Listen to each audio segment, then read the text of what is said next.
glass of wine right now.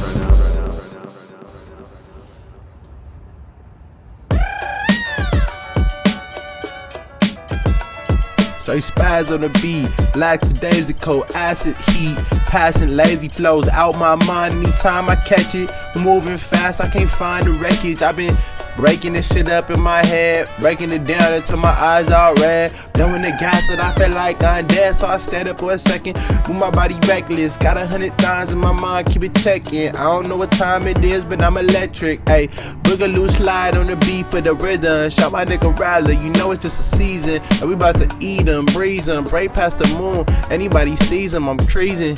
Ayy, today minds breaking all the rules once again with a line. I vibe back again as I squeeze this shit. Straight sauce anytime that I demean to eat. Hey, gain to see. I don't want to complain, but I need to see the next plateau when I'm looking at the sky. Rearrange your life, da-da-da. Back again, looking clearer than ever. Hey, whoa, whoa, whoa, we about to start the show before your boy run out the letters. All she piecing together like they on my coat. Hey, drifting the flow, hey, moving the boat. Hey, swerve to the left and the back of the goat. Like, whoa, whoa, whoa, like, whoa. Hey, welcome to Vine Tree Radio. It's your boy West here chilling. Mauriwowi, how's it going? And you know we got to introduce yourself. I'm Aylunna. How's it going? I'm shy. Welcome. Thank you for coming through today. You already know it's a great night out. I like to be here in the spring. It's a lot much better.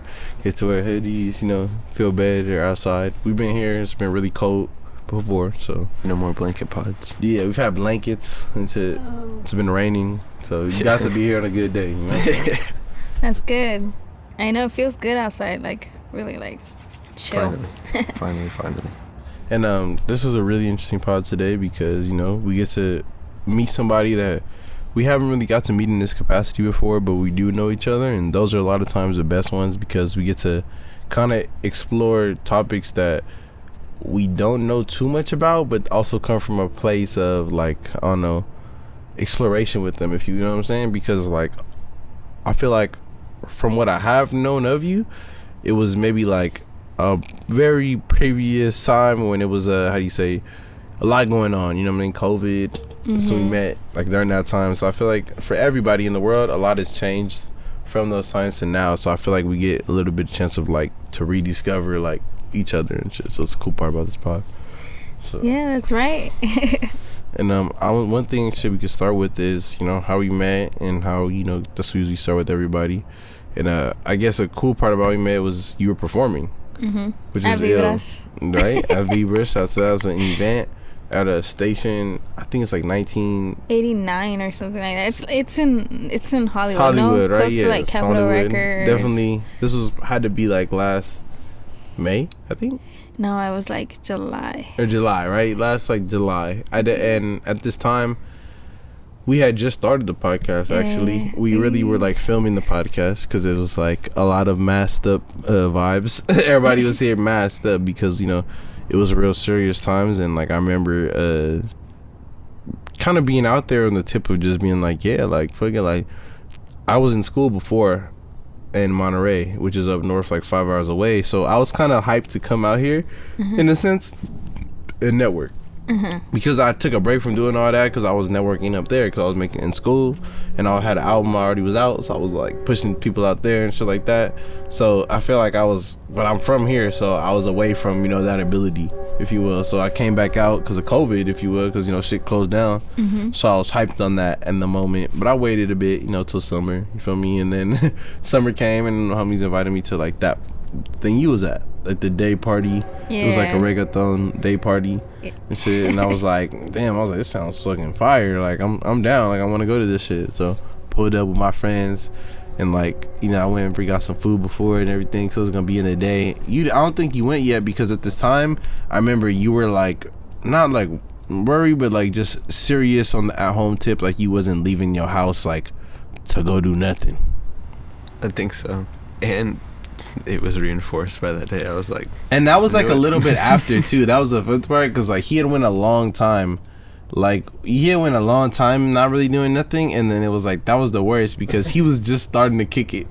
He was just starting to kick it, but out here, at the pod, which was cool because once I, you know what I'm saying, we'll get into that later, but once I kind of like took a break that few weeks and then came back, then it was all good because things were kind of chilling at the time. Like everybody had got vaxxed and all that. Because that's another thing we're talking about is,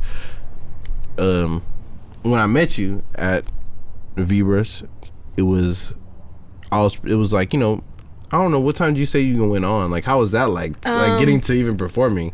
Because I feel like that's whole two different sides of perspective. Like, I was there as somebody just like getting in to the function, and then I had been there a while, and then I seen you go on. I feel like your day was probably altogether different getting to perform.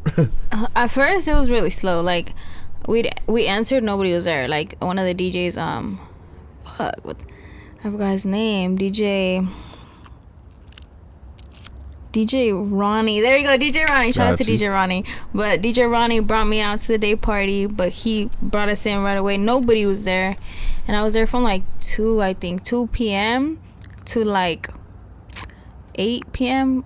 And I didn't perform until like 6. So like I seen a lot of stuff. A lot of people getting like, you know, drinking, having fun. And then I ended up performing. So you seen people come and go, like... Cause I feel like I got there kind of early too, but you were there before they set up. Yeah. Just like seeing everything get set up. And that was like my second time, because the first time that I actually went there when it was like very popping. So I think it was like the Colombian Fest that day. So like it was like at first there was not a lot of people, and I was like, oh, it's, you know, it's like the first time that I came here it was really full. And then like towards the end, like when I was about to perform, that's when it got packed, and I was like, yo, and then I met you, and your vibe, it was definitely packed, bro. It was definitely packed at that time, like, cause it was dark in there. I feel like the one cool thing about that venue is that for a day party, it was dark, right? So I was in there, and like the concept of time really did slip me, bro. Like, you know what I mean? Like, I was really just there sipping, and like I didn't really think that it was daytime no more. Like after a few hours, I was like, okay, we're just here, and we're probably gonna be here till the nighttime, like, you know, like how you are at a club, and then. But then all of a sudden, you know, one thing you don't expect at the club is someone to give an actual like full performance. What I've seen usually when I see club performances and things like that, it's usually like an artist that's already established, and they come out and do like a hit they have or two, and they do it like from the section, like in the VIP, and they just kind of like, all right, shoot the mic back, like, all right, that's it, like, you know what I mean?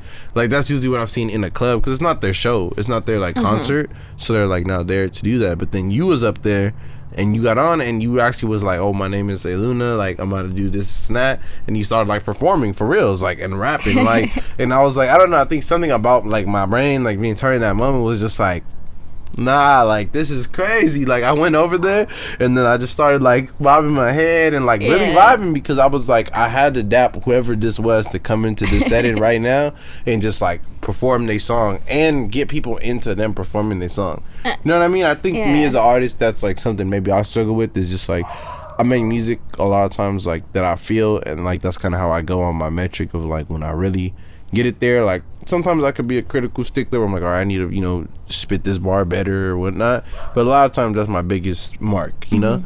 But to see somebody that was like there hitting that other mark of just like being able to do something that people can like really enjoy in that setting, like when they're not thinking too much and they're not, it was just like respect, like, you know what I mean? Like it was just like, it was crazy. Yeah, dude, like you really showed like that love. Like honestly, I looked up and I remember I seeing like some people were just staring like, who is this girl? And then I turned to you and you were like, que lo que, like you were like on some vibe, like bopping your head. Yeah, because I was like right in front of also the I don't setup. really speak Spanish, but I understand Spanish a little bit too. And you had a really good hit because my mom's Mexican, so like the thing she was singing, it was repetitive, like I could just start singing it right away. And that's something I've always told you, is like since I've been a kid, that's a weird thing I was able to do. Like I could hear a song one time and kind of know the lyrics. Oh, okay. Like I could kind of say the lyrics back like as they're coming out sometimes. Like on some weird shit. Like I don't know why, but I think it's just something about words in general that I just like the tones in them and which ones are coming back. Like I could feel like what would go here best. Like my mind stays in thinking what would go here best sometimes too much. So that where it's like, and I heard you saying it, it was just like I just heard it. And it sounded like it went there perfect, if you will. So that I'm there vibing to it, like saying it back, like, you know what I mean? Like it just hit with the beat in the right way where I was like, I could catch the bop of it and sing it along. And then I literally seen you, like I almost like that was a deeper part about it.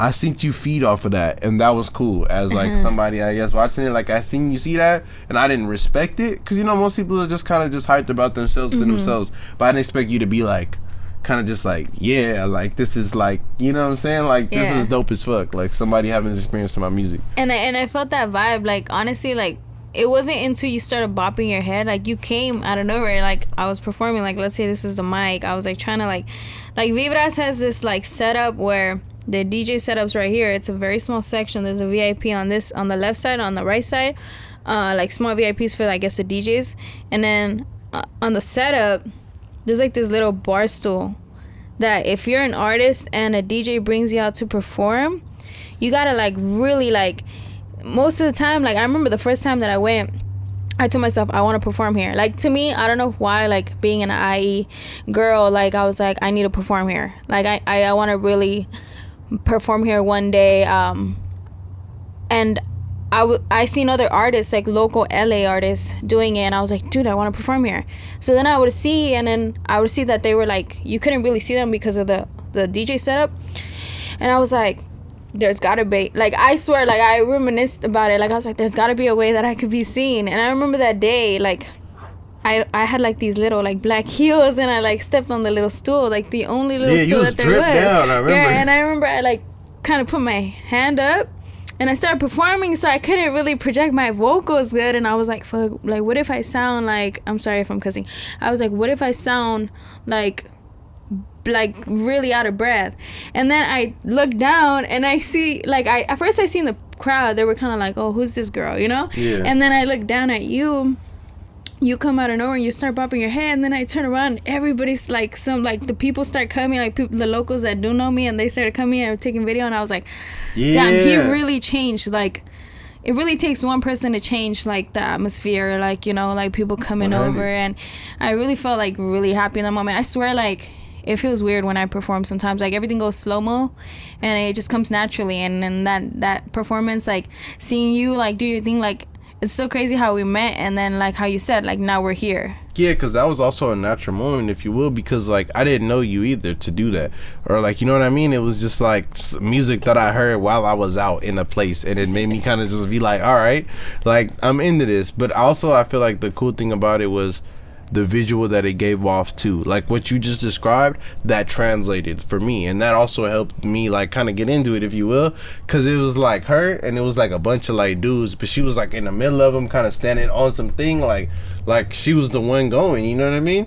And I think that was like a cool visual to see. Like she was saying, like then more people kind of crowded around like in that moment, and we're just like, damn, like she really going. Like I don't know, it was kind of just like how you say, like it looked like you pulled that off, if you will, like that idea that you were thinking on, like how do I get seen, like within standing up here, like it pulled it off so well that I noticed that you were trying to kind of like be seen amongst the mix of everybody that was finna be back there, because you're like, it's my performance, you know what I mean? And then that cut through, and I was like, oh shit, like there's somebody really performing right there, like, because you kind of just see a bunch of people, you know, you're drunk, you know what I mean? Like, and then I was like, nah, like someone's right there going off, like look, like dude, like there's even video of that, so if anybody wants to tune into that, yeah, like, we're definitely gonna clip that in here, because it's like a great classic video. That shit is like, how you say, like I feel like it's one of those viral moments. Like my friends recorded that moment, and like they even captured my reaction coming back, and I was like, yo, she really rapping, like that's like the first thing I said, and I came back, like, because I was just like, I don't know, like I had to say about turning up right there. Like I was just like, yeah, man, like that, it just moved me in the moment. But yeah, what other like crazy experiences have you had fucking performing? Oh, and two, I was gonna say, shit, you're right, like in that moment I then asked you like for your Instagram, and then shit from there we started like talking about music and shit like that, and and like without that we wouldn't even been having this podcast today. So it's crazy how like a moment like that, like we're in time, we captured the actual moment of this connection. Like and you know what it was, remember, like after everybody got sick of COVID, like your group got sick, my group got sick. Shit, yeah, we almost bypassed the most wildest significant part of that night, that like I got COVID that night for the first time ever, and I was vaccinated too. This was post, like, you feel me, we, like I said, we already was kicking inside for a minute, wait till the vax came out, got the vax, was like, all right, we out. Went out, bro. Went out, and like that night, I guess I was just turned up too much. Because then, like, not everybody got it, but like a decent amount of us had got it. And then I had to post up at home for 2 weeks. I mean, all in all, like, we can talk about that too. Like, the reflective time that was after that. Because I remember you talking about how that time was somewhat of like a transformative period. And I feel like for me, I learned a lot too in that time, because like I actually had to quarantine. Like, I was with my parents, but I'm an only child, so like I was posted up in my room, you know what I'm saying, like just me, because like they're older too, so I wasn't finna get nobody sick, so I really had to like just post up solo, you know, just get the food, just do nothing, like and it was honestly just like, in some sense, I remember writing. That was my biggest thing, at least artistically wise, like, because I freestyle a lot. That's kind of my thing. And I don't write that much, but I got into writing again because I had time, and I remembered how much I hadn't done it. And then I had a friend that was showing me some different beats, and I remember that was the times when I wrote like the song Smoke One. Remember, like, it was like a few hints of me getting into that writing was right in that 2 weeks of just being like right at home, like, because I really didn't have nothing to do, like, at all. Like, couldn't do nothing. But like, how was that time for you? After, like, I mean, did you get sick? You said like everybody else did, but did you get sick as well in your group, or nah? You were just like chilling. I felt a little sick, but I didn't think it was COVID. Like, but my team, obviously, like, my producer's like, you better go get tested.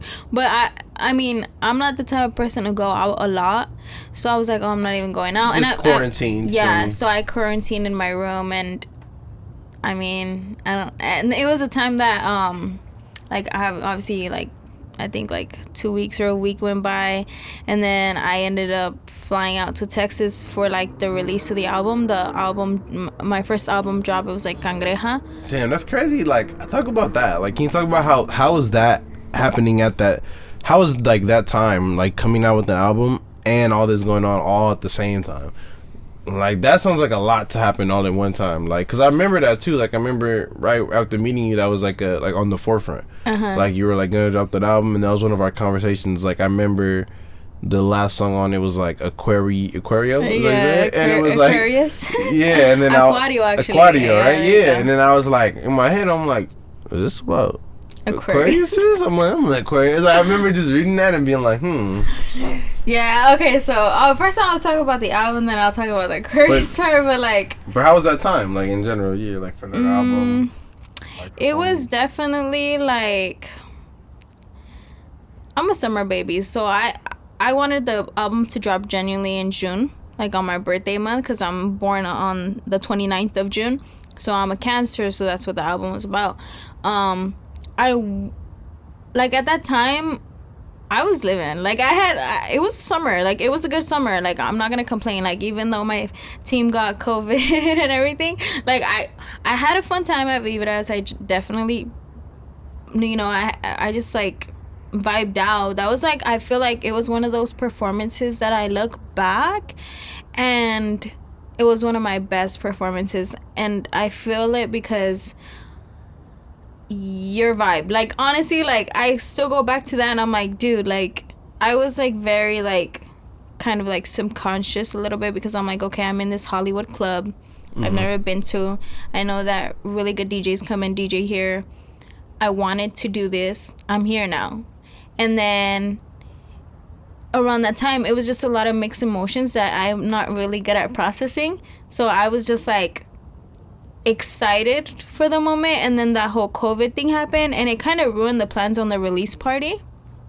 But I was like, whatever, everything happens for a reason. So I went to Texas, and I definitely got a lot of love on Instagram, on social media for the first drop. Like, I genuinely didn't think I was gonna get that type of love, and it was organic. Like, a lot of my friends from high school were posting it. A lot of their friends were posting it. People who I didn't even know were reposting it. People on TikTok were reposting it, and we ended up getting, like, in a span, like, obviously it was placed on a playlist, you know, but overall, like, the whole album ended up getting in Apple Music and Spotify and all that stuff. I think it was like 25,000 streams. Yeah, I was just looking at that actually today, because I was telling him, like, I was like, yeah, I'm pretty sure, bro, there's a lot of people listen to their shit, because I had looked at it, and he was telling me, like, that was something that he had thought too, that, like, you reached a fucking milestone with that shit, man. Like, you got a lot of people listening to your stuff. How do you feel about that?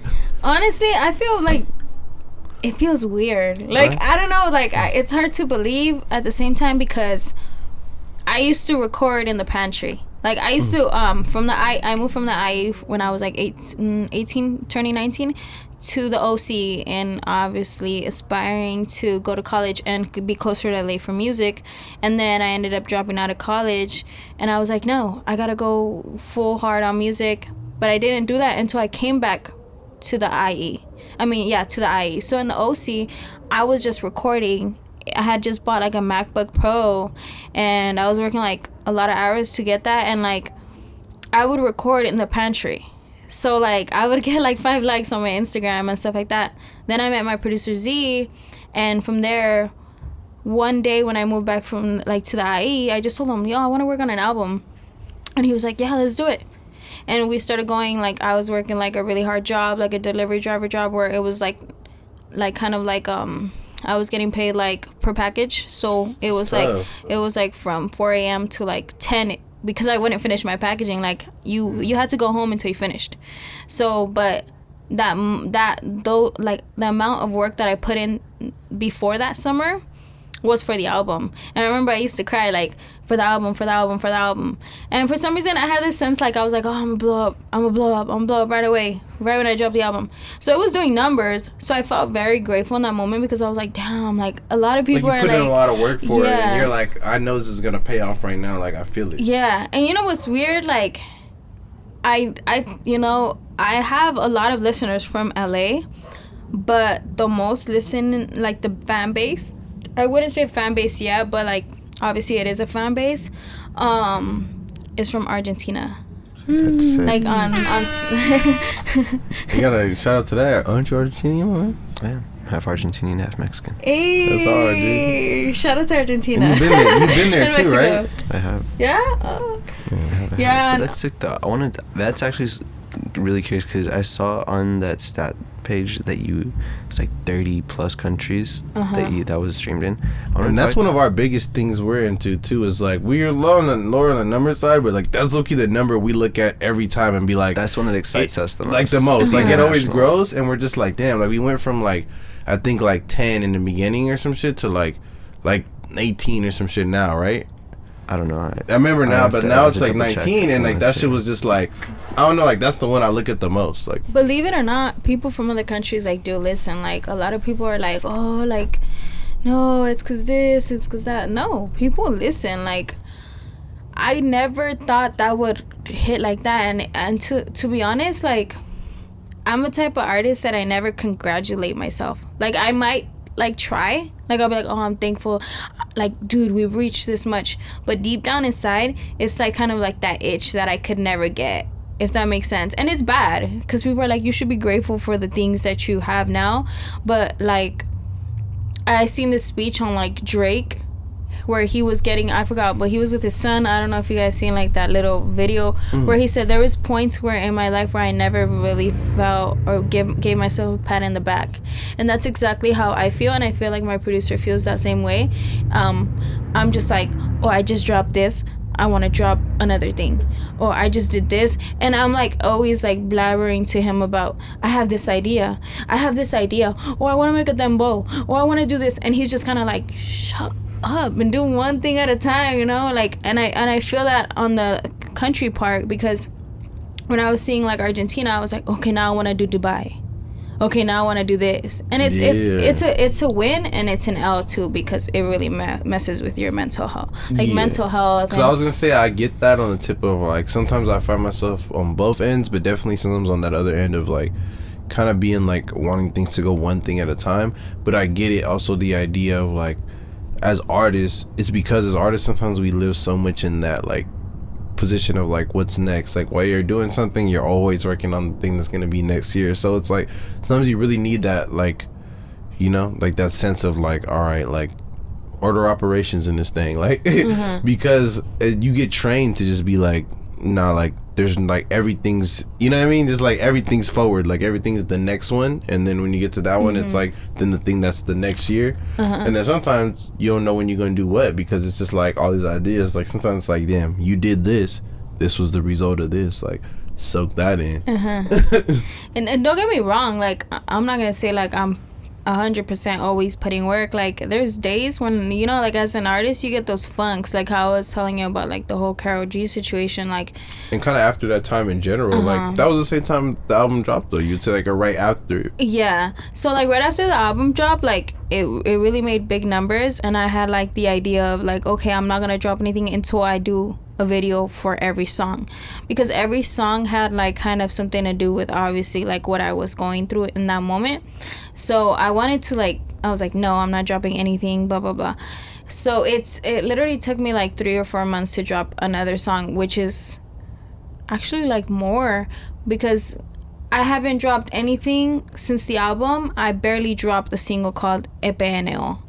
And a lot of people really liked it, and they were like, yo, we were waiting for this, like we were like, I was just like sneaky slipping a clip to everybody, and they would get mad, like release it. So I feel like I kind of went through a little like funk after the album. I saw one of them where you had a bar too. I want to know, I wonder if it was that same one. You had like a mellow bar. I thought that shit was hard, like about the ball. Oh yeah, that's La Maestra. Yeah, can I say that bar? Yeah. Okay, I think it goes, okay, let me remember. It goes, nací en el 98, bella creación. Entre yo y el universo hay una conexión. Dicen que los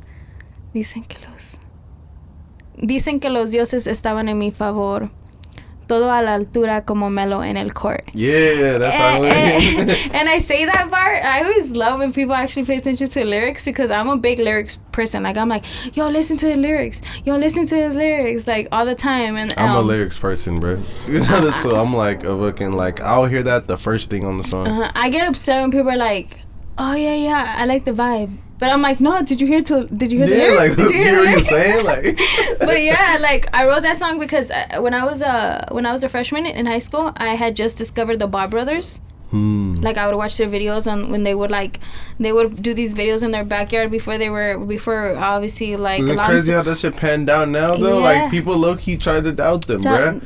Like when they first came, they were like, "Oh nah, like they're this, they're that, not that." Gonna do anything. Bro, they're like crazy now, like. And they were saying that their dad was crazy and everything. Yeah, like they were trying to say like he didn't know he was talking about, and like now he doesn't talk shit because it's like fucked up. Like it's crazy how good they're doing. No, he literally made some shoes called "I Told You So." Yeah, like he's going crazy with it now, like. But it's funny because like I used to watch these guys, like, okay, so they went to Chino Hills and I went to Harupa Hills High School, and the reason I discovered them is because they played against each other. I seen them when I was in 8th grade. I was so excited to go to high school. I don't know why, but I was just like always lurking on like the stats of the teams because I was debating, should I play basketball, should I play soccer? So I would see them play, and they had gotten like beat. Like my high school had gotten like killed by Chino Hills, and I'm like, so I started investigating on Instagram, and then I seen the Bob Brothers, and I'm like, oh shoot, I started seeing their videos. They used to do like dunks, like from like their pantry, like I don't know how to say, like their roof to like the pool to like the rim next to the pool. And they used to do like these videos every Saturday and Sunday. They would work out with their dad would be coaching them, and they would be doing weights and all this stuff. And I seen that they were from the IE, and I was like, yo, that's so cool, IE talent. And then from there, like I started seeing that Lonzo got drafted from the Lakers, and I always followed him from like, I wouldn't say the beginning because obviously they started before that, but since I was a freshman, I've been following them. Like in high school. This was just pretty earlier than most people, yeah. And then from there, like, I started seeing him, like, go off. I actually would watch his, like, little, they have, like, a little season on Facebook called, like, Ball in the Family, and I would, like, watch him.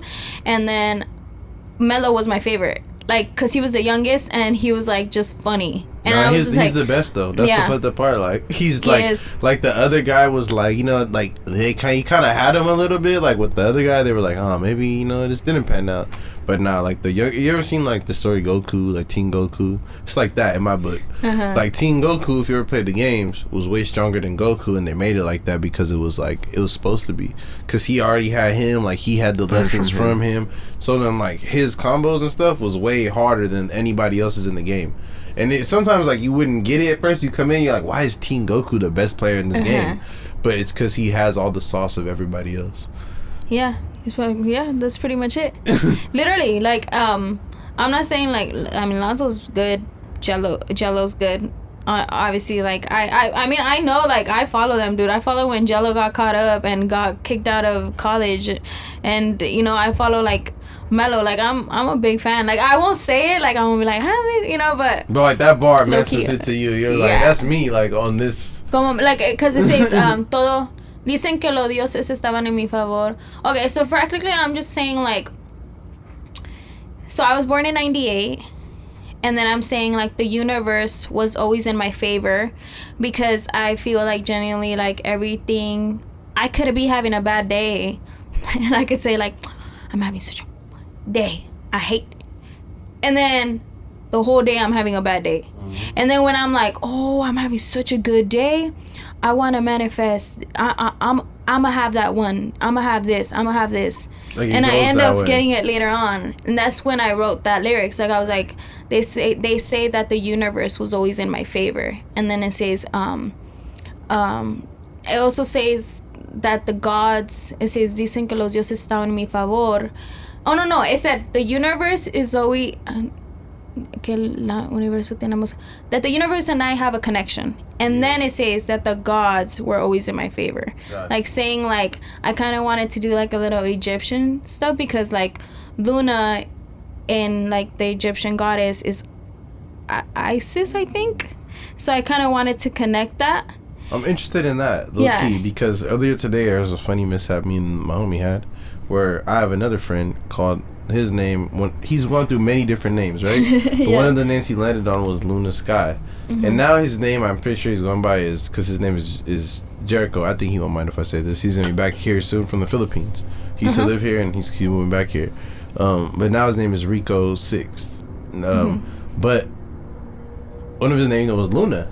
And then I was wondering, like, how you said that. I want to know if you, like, have any, like, the meaning of that have anything to do with like you having the name, like how you said like the Egyptian, like the other meaning of like what it means and all that. Because I feel like he's very like that, and like he doesn't have that same name, but when he did it, I knew that a lot of bars he's had even had to do with that, where he was like, here's a song where he says, he was like, my name is Luna, the moonshine and brightest when darkest. And it's like, I feel like he plays off of the theme of like what it kind of means. You know what I mean? Like when he did have the name, and I wondered, do you have any like thinkings with the name, like Luna itself? Because I didn't think about it like, when he said it earlier, because we were mentioning like the names, and I thought he was talking about you, because we were about to do the pod, and I thought he was talking about him. And I was like, because your name is Aylunna, so I was wondering if it's like, is Luna though a part of it, or is this like Aylunna, it's like the whole thing? Yeah, it has to be a part of it. So okay, I think Luna, I got the name Luna because my name's Mary Lou.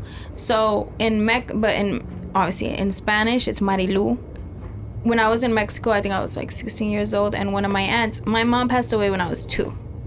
So I definitely did not grow up with her. I do not remember her, but I definitely do cherish that, you know, like I'm like, oh, like, you know, she's watching over me.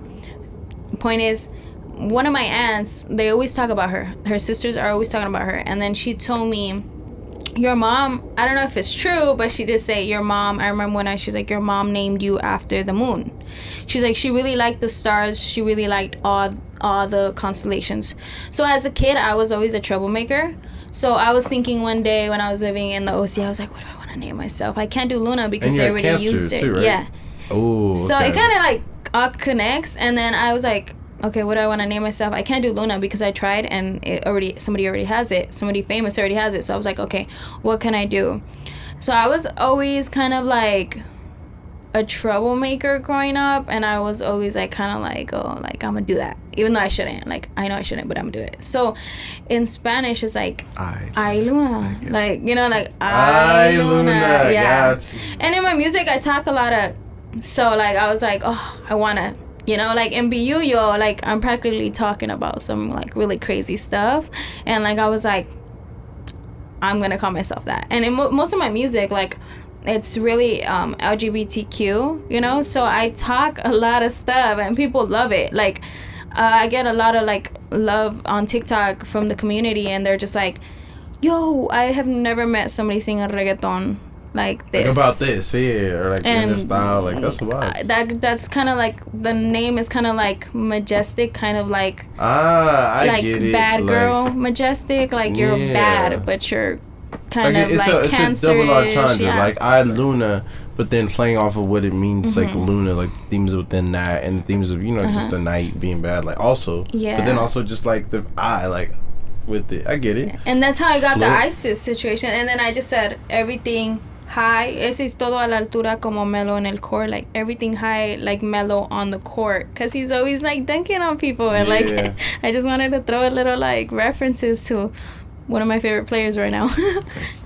So, y'all connects. So, speaking on that, you said how people reach out to you, like, in singing reggaeton, and like how you're taking like your own approach to it. Can you talk about that and like with reggaeton? So like how I see it, or how like what they say? How you see it, how you're taking your approach to the genre, and you're like how you put your twist on it, if you will, I guess. I feel like I've gotten, like, for me, I see it as like, I remember when I have a lot in the vault right now. So I have a lot of styles, and it's just weird. Like, I have a lot of flows. Like, sometimes I do a lot of freestyling, and that's how most of the like Biuyo song, I finished it just in one night before recording at the studio, and that's because I was like working at a job where I didn't have time to even work on music. And I remember I just had told, shout out to Z, my producer, because I had told him like, hey, could you add like some like twerking at the end, like something that girls can twerk at the club? And he's like, yeah, I got you. And he got it right away. And then I just like spit whatever, and I liked it, and I think I drank like a few beers doing that song. And then I took it and I was like, did it all, and like I did it pretty well. And I look at it and I'm like, I feel like deep down, like, I knew that I had some type of, like, gift. And I always say, like, oh, it's a gift from God. Like, I say, es un don que me dio Dios. On a lot of verses, like, I say, it's a gift from God. Because it just comes naturally sometimes. Like, it feels like slow motion when I'm, like, writing verses. It's just a weird feeling that I get.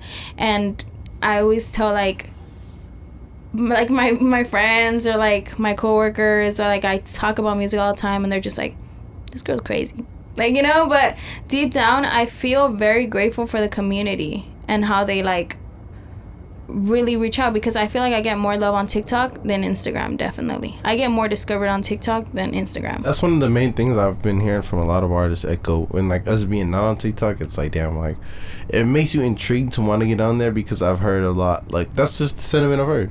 They're just like people that have tested the waters, just have felt like, nah, like on there, like it's just going good. Like, you know what I mean? As far as like just people seeing my stuff, spreading it, versus like in general and other mediums are like, well, it's going, but like right there, it's like it's just the path to travel is just a smooth path to travel to different folks that want to know about your music and shit like that. But one thing I did want to touch on was the idea, like how you said your name, and you also, and I realized how that goes into being a Cancer. Because my moon, like, if you know anything about astrology, some people, you know, don't really care about that shit, but like my moon is a Cancer. And like I remember when I looked it up, though, the one thing they told me was that's like, how do you say, like, that's the moon in Cancer is like at its like home or whatever. Like it's like when it's like that's like where it starts at, like the beginning type shit. So that was the one thing I realized. It's like you're very, like, they describe it as being like very emotional, like having your moon in Cancer, that it's like, you know what I mean, that's like when it's in, it's like, all right, like bag, like, you know what I mean. And I guess I don't know, I relate to that. I want to know if in your music or just as an artist, are you that type of artist that is like very into like putting your feelings into your music and shit you're going through personally? Like, because I feel like I'm kind of that person. Yeah, definitely. Like Cangreja, that's why I wrote. Okay, so I don't want to drift off of it, but the concept of cangreja, I got it off of Arcángel. His album was Testimonios de un Capricornio. I don't know how to say Capricornio, whatever.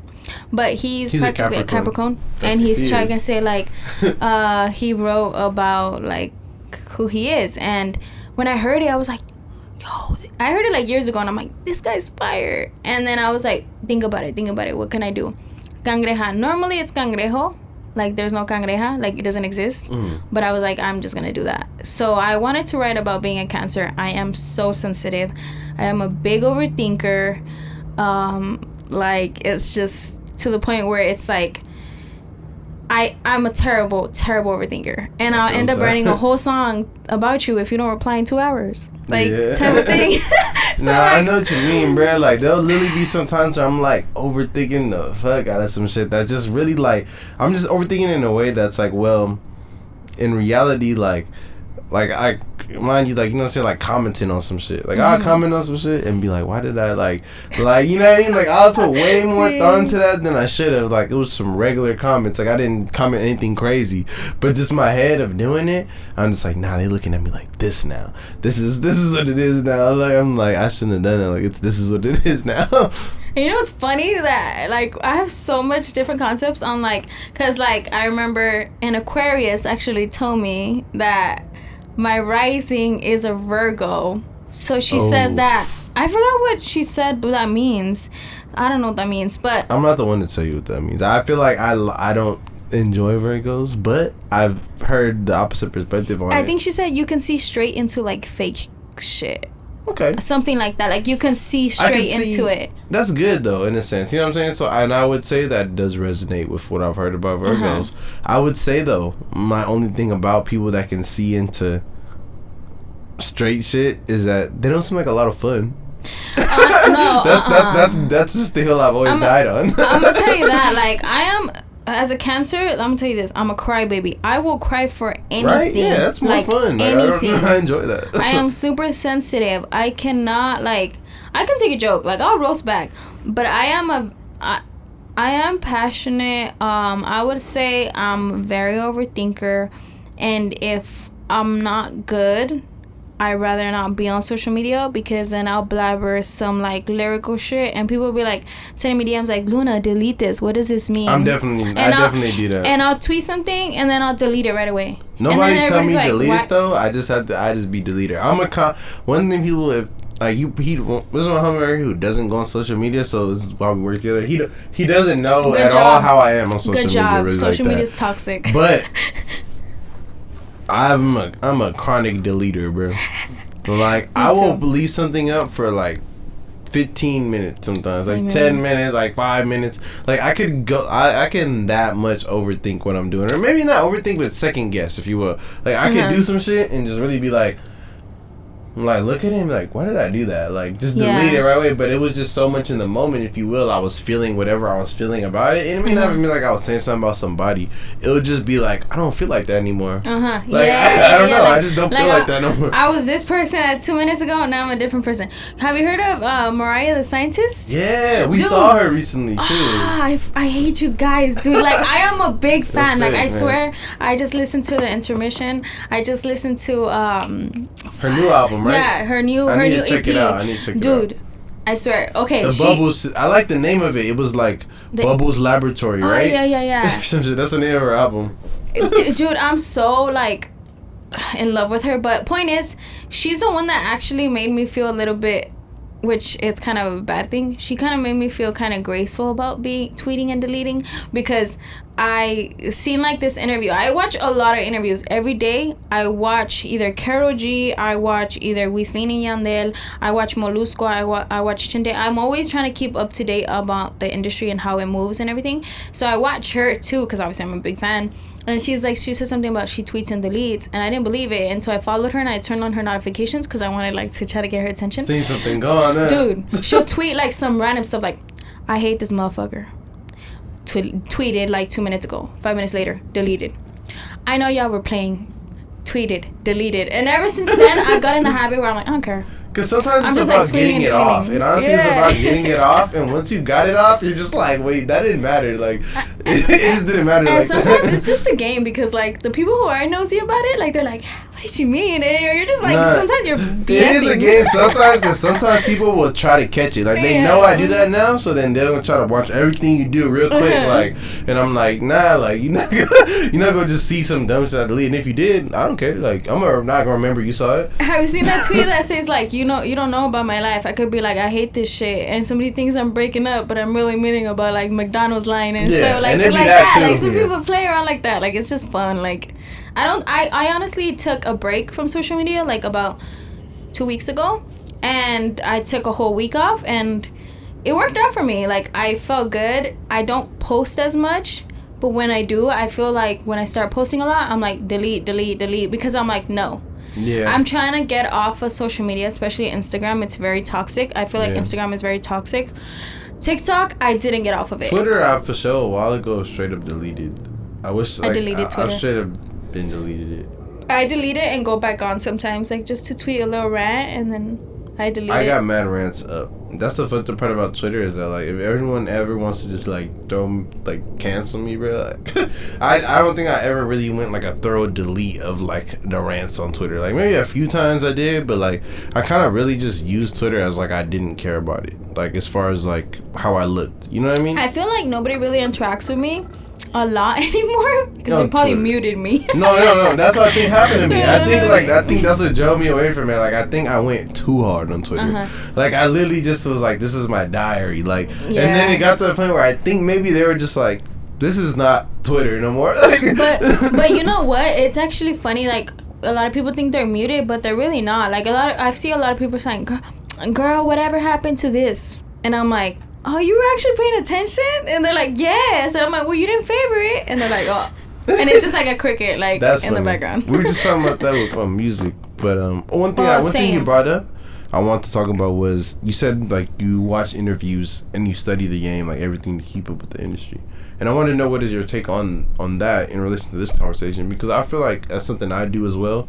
And, like, I've always kind of been into, and it kind of got me into this. And, like, podcasting and music, like, for real trying to pursue it, if you will, was like being a student of the game. Like, and like how do you feel about that and like the importance of that, or like how did that help you, if you will, like, you know what I mean, studying and watching other people's stuff? You know what's funny, like I never, like I would watch obviously like interviews of my favorite, like Paloma Mami, Mariah the Scientist, Karol G, but I didn't really watch like more than 3 every 3 months.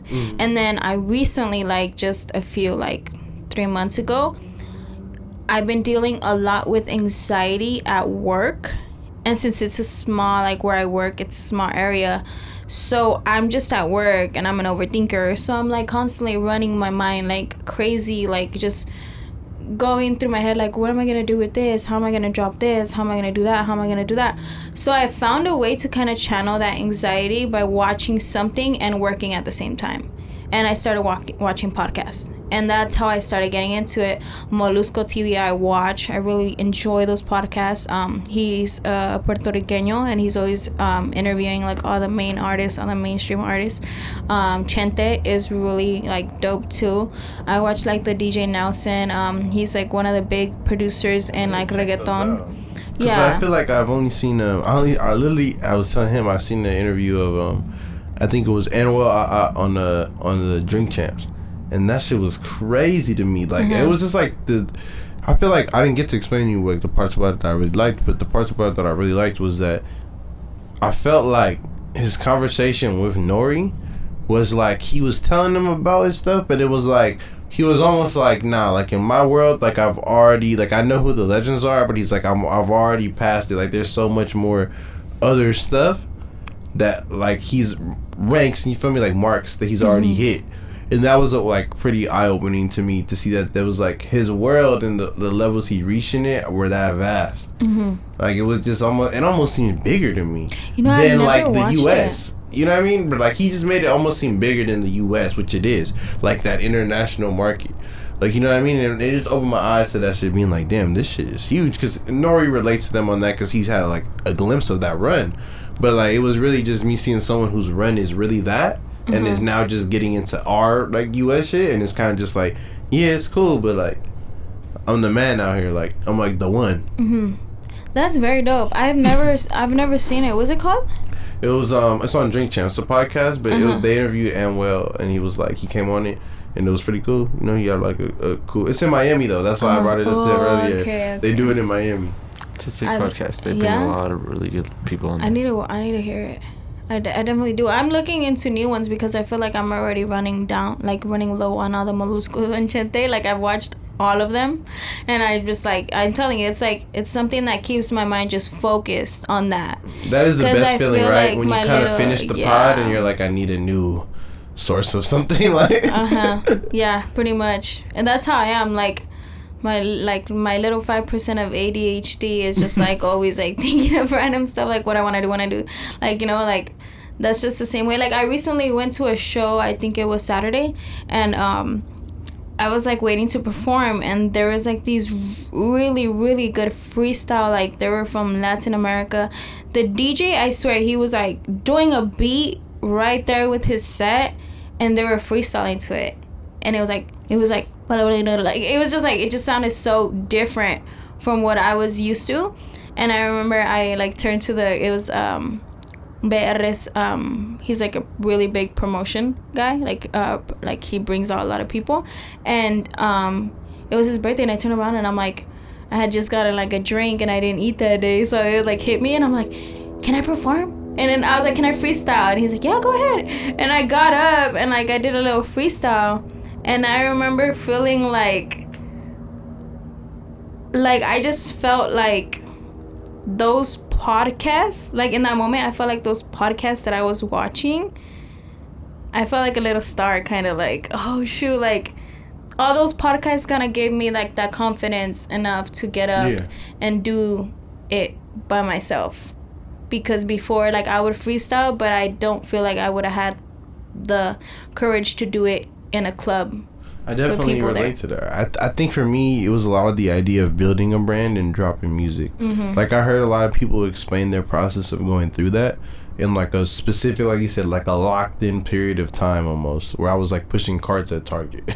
And I was like, I had my headphones in, and like that shit really made me, like, I don't think I would have went through with the being like, nah, we should, like, you know what I mean, like that aspect of it, if I didn't hear so many different, like, it's like examples of it at the time. Like, it made me feel really like, nah, you could do this. Like, there's just way too many examples of different people that have done it all these different ways. Like, that's facts. It's facts.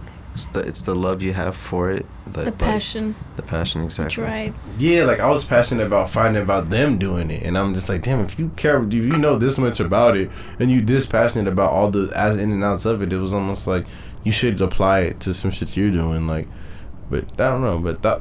And one thing also really inspiring you mentioned on that I had slightly thought of, but I don't know, you made me think of it more, was the experience of having, like, going out and having that place you were like, damn, I gotta perform there. I think I recently had that at like the spot in LA called like The Resident, because they are also a new hip hop show that they do there called Payday LA. That's like, it's been going on, and like I seen it's kind of popping, and they started doing it there now, and I'm just like, damn, like even when I first started going to this venue, it's just like, as a person, I'm just like, damn, I want to perform there. Like, it just seems like somewhere where it's not like the biggest spot, but it's kind of like that. Like, it's just one of those spots in LA, like a staple almost, that you feel like for your music, for the shit you're going for, it would just hit. Like, I feel like a performance there, it would just be full circle, if you will. You know?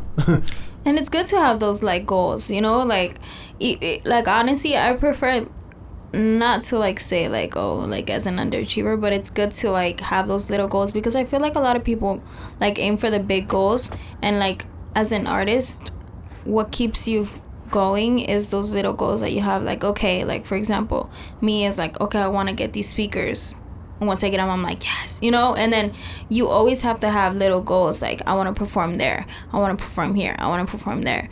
Even though to some DJs they're like, oh, that's, but like to us it's like we don't get to perform as often, but we're putting our all. So to us it's like a lot and a big thing. Like, I see, like what I see Vibras as, well, now that I performed, but I see Vibras as like, oh, it's a lit spot, it's cool to perform. I kind of want like Cali to be kind of like the reggae, like I see like documentaries of like the reggaeton scene in Puerto Rico, and like it's so dope how they have the underground scene and everybody goes to these functions. Yeah, I think that was what that dude in that interview, he talked about a lot of that, because he said he came up in that scene, and that was eye-opening to me, because I didn't know about that at all. And he was like, no, yeah, I've been rocking at all these clubs out here for years, like, and I was like, that's crazy to me, like, it's in the Puerto underground Rico. scene. And I feel like that's just like in Cali, it's like kind of like they're trying to do that. They're trying to build that. They're trying to. And I can see that. Like, I felt like when I saw you, I felt like you were in that. This is some Hey, degree. I appreciate it. You know what I mean? Because it was like in the underground scene. Because that's where I was going. You know what I mean? Like, I was going to a reggaeton party. Like, I was going to hear that style of music, and you were an artist in that scene, like in Hollywood. Like, you know what I mean? So I felt like that was kind of like. How I say, it was translating, like, you know what I'm saying, you being in that role in there, and it's kind of like, I see what you mean, like, I long for that too, and like the different things I do of like a scene to be built, you know what I'm saying, like where it's like there's different areas, like we talked about in Miami versus other places, like sometimes, or Texas is what I meant, like there's a scene that is built and like thrives, you know what I'm saying, and like sometimes like as artists we really long for that shit, like even if it's not just like the big masses of people, sometimes we long more for the scene itself, you know what I mean, like than the masses of people. Exactly. And I definitely like, I don't know, it's weird, like I don't consider myself like underground, like I still don't feel like I have reached that, and the reason why is because to me it's like I want to be able to like have that goal where if I'm really underground, I can bring in 100 people and sell out a little venue and know it's an underground show, and throw my own shows and be able to bring in like a lot of people. But my dream genuinely is not to blow up here, it's mostly to blow up in Mexico. Yeah, I wanted to talk about that too. We kind of skipped by, like, how'd you, your journey to get into making music in the first place, like how'd you get into making music and coming out here and all that? I know possibly starts and come from Mexico to here. No, okay, so I was born here. Okay. I was born in Moreno Valley in the IE.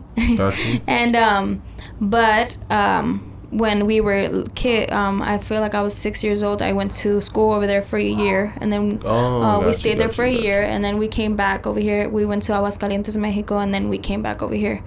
And that's interesting. So you were born here, then went there first. Yeah, that's hard. We went for a year.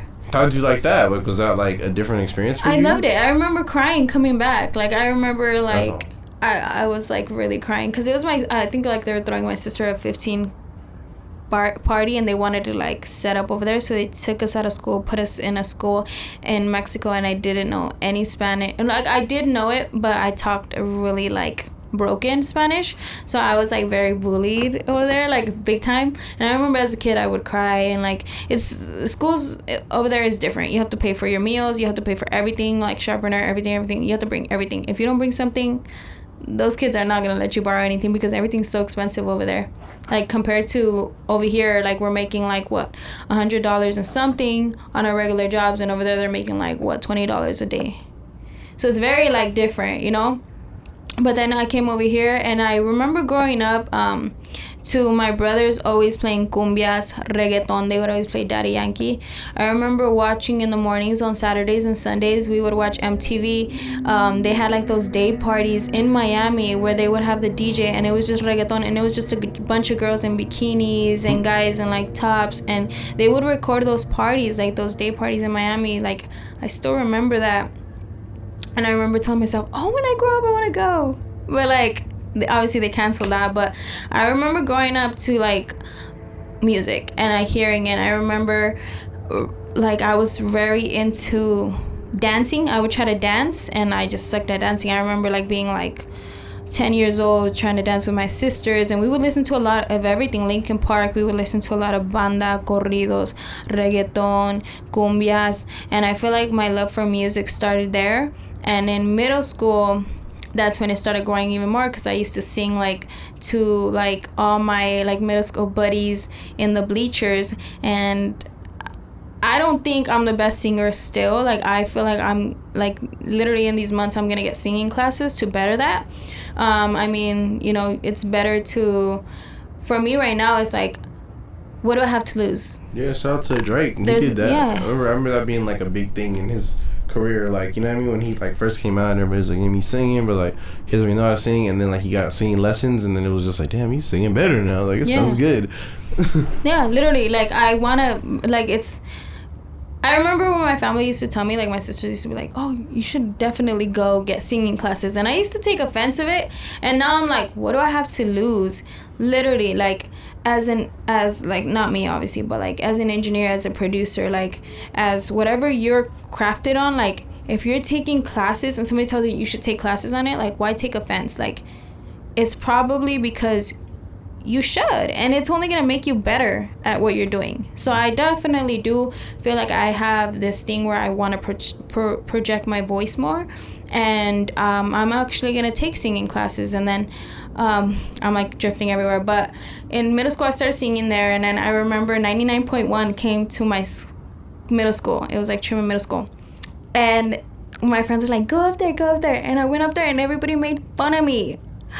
Damn, but you were down though in middle school, like you were still down to perform and whatnot. Like I think about it low, like I'm like, I remember closing my eyes and they made fun of me because I closed my eyes, and now I look back and I'm like, I can do whatever the fuck I want. So I mean, like that was you, and you walked up there, like you walked up there like, nah, I got this. No, like my cancer ass, like small little Luna, like I think I was like 13, 12 years old. I was like really hurt, and I remember like walking to like my elementary school because I used to pick up my little brother, and I was crying, and I told my sister was just laughing, and like now I look back and I'm like, I mean, it was like, my city is Fontana, California. I was raised there, not born, but I was raised there, and shout out to everybody, but I definitely look at that and I'm like, compared to like, there's no reggaeton artist in Fontana. Like I'm the only one making, and I feel like my music is pretty good. Like for an amateur barely starting off, it's very good, like very, very good. And I'm gonna give myself that props because I feel like I do feel as a songwriter, I've always wanted to do that too. I've always been a writer from, like, I remember I was into writing, I was into music, and it just kind of clashed all in as a kid. Like I remember writing like a national anthem, trying to like send it out to like whoever. Like I remember writing a national anthem and I was showing my sister and she was just laughing about it. And I was into like Lady Gaga, like I was into like everything. Nelly Furtado. I can hear it though in your writing and stuff though. Like I can see how like your writing plays into how you say like your songs in the way that, like, say someone would approach a reggaeton track today, I feel like your bars and your connection and what you're saying is there versus someone that's kind of just trying to capture like the melody or the sound. I feel like that part is something you got, but like the part that is harder to, how to say, like for people to grasp that you seem to have a grip on is that part that you're saying you always had, like kind of like the influence in writing and song structure that comes from even other genres. You know what I'm saying? You know, yeah, you're right on that, because for the Black Eyed Peas, I remember like I was such a big fan at the time, and I was like 10, 11, I can't remember, but I remember we used to have like this desk monitor of computers, and my brothers were always the ones with the music. There was the DJs, they would like, I don't know, back in the day they used to like do something on YouTube and convert it into something else, and YouTube to MTV. Yeah. That's what I do now for my YouTube to MP3 converter. Yeah, don't get us in trouble. Yeah, low key. But yeah, they would do that. But I know they did some other stuff. But point is, they would do that, and then I remember I started doing it and put it in my little iPod. And I think like me and my sisters would all share, so we would all have the same taste in music. And I would like print out the actual, like, sometimes they wouldn't even let me use the printer, and I would like write down the lyrics to like the structure of the song of the Black Eyed Peas. And I feel like that's how I started developing structure in songwriting. And I started learning. And then I would start like cheating and go to Genius, and then I would start seeing like pre-chorus, you know, like the intro pre-chorus. Like even now I feel like I sleep on that. Like an artist I listen to right now is Ziggy Day. And like I was looking at his lyrics and reading them like as I was listening to the music, and I was like, damn, I sleep on this so much sometimes. Like how much this is just a different processing of the song. Like seeing the structure of it, that's what I was in awe of, like the writing of it. I was like, damn, he wrote this good. Like I was just like, and I don't really look at that much, but looking at it, I was able to see it. Like I was like, wow, like You know what I mean? Like, I saw the reoccurring parts, the parts that came back, and I'm just like, that was the whole song right there. He just wrote this little verse, this verse, and that part. You know what I mean? It just made it more, I guess, able for me to see what he was doing on it. I see. No, I feel you. When you were young, were you writing in Spanish as well? No. That I was writing in English, but shout out to my stepmother. I had like failed first grade, and like she really wanted to kind of like make me a better reader, a better student. So she would tell me like, go in there and read a book. And I remember they would give me the book The Secret, and it has to do with manifesting, on how you like set your life to be, what you think about you bring about. And I remember I would read it. My dad would tell me, actually, like, read this book, and it was in Spanish. And obviously I think it has to do with the role of me going to Mexico over there, because I also remember we were going to like get our first communion, I think, or yeah, and like I would read in Spanish. And then like as I grew older, I started reading more in Spanish, more books in Spanish. And obviously I don't feel like my Spanish is perfect. Like you guys heard earlier, like I kind of messed up. I couldn't say Capricornio, like, but I do feel like my Spanish advanced over the years, and that's when I started writing. I think I started when I was in the pantry in the OC, and I just did like a quick like voiceover in Spanish, and then one of my friends was like, yo, you sound really good in Spanish, you should try Spanish. And that's when I jumped into like reggaeton, because I was doing like hip-hop Spanish, and then everybody's like, you should really try, like I was trying to do like pop, and they're like, you should really try reggaeton. And I always wanted to do it, but I didn't feel like I was good enough for reggaeton, and I was like, I don't know, I'm afraid. I don't want to get out of my shell and try something new. So at this time, you were already releasing music, or you were just only writing music? I was only writing. I was in the pantry, just like I had all these, like if I could take a picture of my MacBook Pro, like I have like everything's so overcrowded, like you don't even see a blink in my computer. I have to delete a lot of old files that I was just like freestyling on. There's some like, my shit is jammed up like that too. Yeah, it's a lot. And that's how I started like with Spanish, after like one of my friends told me that. She's like, you sound really good in Spanish, you should try it. And then I just started like I recorded like a bunch of songs. I think the first song that I ever dropped was Bueno Para Ti, and it was in Spanish, and everybody's like, yo, this is good. But then I just like took it off.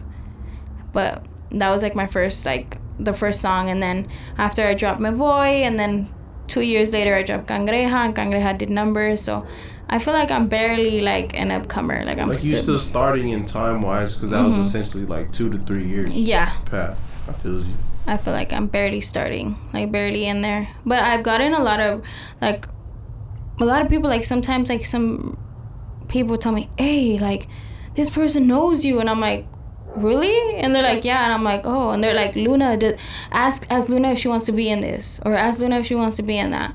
But the only thing is, I'm super open with collabs, but sometimes I'm trying to do my own thing too, and it's so hard to juggle the fact that I live in the IE and they're expecting me to go to LA for free. Yeah. And it's like, if I lived here, I would, but it's just like the gas prices, like, it's not that I'm trying to be mean or anything, but I got stuff to do too. I got a life, so it's hard for me to like go from the IE to LA all the time, especially like for you guys. I would, because like we're vibing.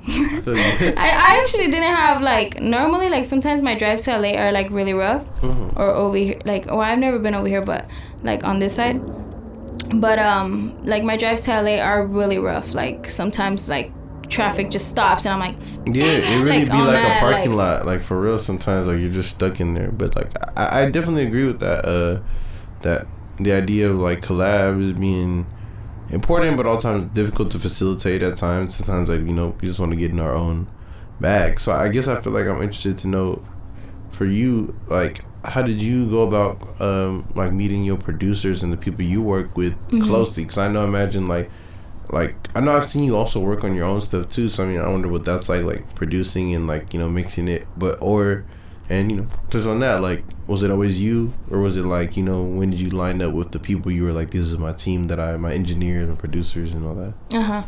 So I don't even, I don't know if I met Will before Z or Z before Will, but Will, he's the engineer. You know, I met him when he first started. He used to work in like this little studio in his garage, and it looked like a professional studio. Like I would enter and I'd be like didn't even look like a garage from the inside. And I met him, I think it was back in 2018, and I think I met Z the following like few months after. And I used to live in Anaheim because I moved from the IE to Anaheim to pursue music and college. And I met Z out of a friend of a friend, and then that friend took me, which is the one that his friend David, he recorded GPI. He made the music video for GPI. I remember hearing that one too. That was the first songs I heard by you. I remember that. Like after meeting you, I looked that up and I was like, oh, sorry.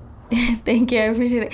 Like I met him. They took me to. He lives in Inglewood, and then they took me to Inglewood, and I met him, and we were working on stuff, but I don't know. Like I never thought we would make a whole album together. And then like 2 years later, we made a song together, Me Voy.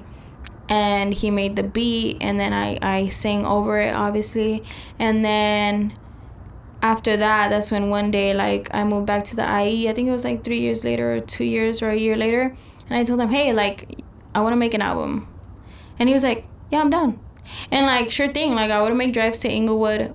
I would co-produce. I think I co-produced GPI, and there was this other one I can't remember. But I was just like, I was thinking of like I was like telling him melodies, and then I was like I would say I'm good at melodies. Like I can play something on the piano like a really good melody, but I can't ever try to finish the structure because it would just sound like the quantization is just everywhere, and every time I try to quantize, it just like sounds like like it just sounds crazy. So I leave it to him. Sometimes I'll send him stuff, and but you are true a Cancer, my friend. I feel like I relate to that, like, because I feel like I get inspired to create really like moments on the piano, but like one, I hate quantization, and two, like the idea of like kind of like when I have to finish it up, it's like the formulaicness of it. I guess I'm not good at the formulaicness of it. You know what I mean? Like I think music in general, like I could tap into fire parts about it, but even then, like I was showing a friend a really structured song of mine, and he enjoyed it. But even me, I'm like, that only come once in a blue moon when I hit it in like that full vein. But because of what you're saying, just right there, like I just thought that's interesting how like in the piano sense you feel like that about like you creating, because I wanted to know about that too. Like do you ever like produce your own tracks, or like I have like I have one or two like unfinished that I'm still like, but like a part of me is like always like send it to Z and let him finish it. I did tell him recently that I really want to incline on learning to produce, because I seen I forgot her name, but she's like this producer, and like Diego what's his name, Drake has shouted her out. Wonder Girl? No, or she's I know Drake's worked with Wonder Girl. He's also worked with like someone else too. But I see her like her Instagrams, and like she's always like posting, and she's like living rent free like this. Well, obviously she's paying rent, but she looks like she's living bougie. Is it Chloe Bailey? Like the one that does like the challenges, and she was. I remember back in the day, she used to go off with that. Like she had one of these, and she used to put one of these up and like be doing videos. She's always posting. She's gotta come up on my. But I know she's like this big, like she's really pretty. So all the rappers are always like talking like. I feel like it gotta be Chloe Bailey, bro. No, and I remember Drake said something like he wanted to like hit it or something in one of his like songs. But she has to come out. Yeah, that's trivia. I don't remember. But I do want to, like, I seen her and she kind of inspired me to be, like, to actually pursue it.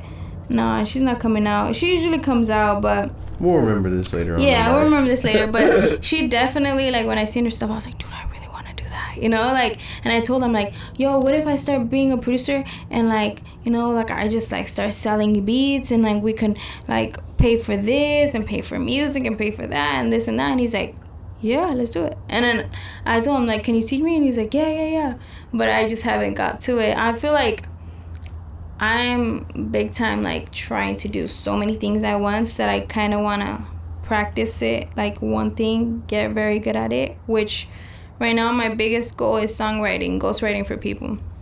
Like writing my own stuff, but ghostwriting, because I was doing that after I dropped Cangreja. I was ghostwriting for like a few artists, local LA artists, and like some of them like did their own thing. They still were like, oh yeah, I'll reach back to you, but obviously I'm not gonna do it for free, so everything comes with the price. And I was like, yeah, like, you know, like I'll help you out, and like I genuinely want to kind of get a bag out of that, because like that's how one of the reggaeton artists, Fied or something like that, came up. He's a songwriter, ghostwriter for J Balvin, and he came up like that. He practically like got his bag, and then he started paying for his own studio time, and he started getting himself into the industry like that, networking with songwriting. And I feel like I'm very good at songwriting, like really good. There's a lot of paperwork like in my desk that I don't even go through anymore, but there's a lot of songs in the vault that I really want to get into. And I before I used to read a lot of books. I need to get back into that, because that's what really inspires my writing, the literature of it. What kind of books? I would say like The Secret is one of them. I read. Have you read The Alchemist? Yes, that's my favorite book, bro. You read that one too? Yeah. Dog, that's actually my like top book. Like, I don't know if I have a book that's higher than that book, but I never read The Secret, but The Alchemist is a book I remember reading in high school, like in the library type shit. Like, and I think I might have seen, like, matter of fact, shout out to the underachievers, Issa Gold, who I seen through Resident before. I seen him also. That was like, he was the one who put me on that book. He posted about that book because he had this picture of like all these different books he was reading. He did like one of those mass, pictures you take of like all the books. And I remember screenshotting it as a kid, being like, nah, like this is gonna put me on knowledge. Like, I was like, I need this picture because it's got all the books right here. You know what I mean? Like, I felt like if I lost the picture, like I was gonna lose like the guide to like know like what the fire books he was reading. And like one of them, like out of one of the ones we had at the library, was The Alchemist. And like, you know what I mean? As a high school kid, you know what I mean? You don't have like crazy access. So I was just like, well, whatever one I got right here for free, I'm taking. So I had that one, and then I read it, and then I remember that was like one of the really inspiring moments in my life, because it was about like, there's that, I mean, like at a total, it was about like a journey, you know what I'm saying, like really like the journey, and like kind of in what you're trying to pursue, and like that really kind of just like, and in creation, because the alchemy, you know what I'm saying, creating some shit, but the journey that it takes in creating some shit, and like all those little like spiritual, if you will, lessons within it and shit like that. And I think that was one of the, what made it a fire book for me when I was young. It was just like that tip of like a real simple kind of story, but that has all these deeper meanings to it on a philosophical journey sense. And I understood that was why people wanted you to read it, was because whatever you were trying to go for in life, it was supposed to make you kind of look at it like, all right, look at this fool. He started this shack and started selling stuff and like made it to here, and then all the, you know what I mean? It was kind of just like for you to think about like an age-old story of like journey, bro. But it's like about the journey. Like, you really have to focus on the journey, because a lot of people are like, oh, I want to blow up. And they're like so focused on blowing up, and then they end up blowing up and they're unhappy. Like, that book really has a lot to say on like focusing on the journey and like being grateful for the moment and what you have. It's really about like how would you say, like what you went through, what are you taking from what you're going through in that journey. Right. And I also started reading the Russ book. I have not finished the Russ book.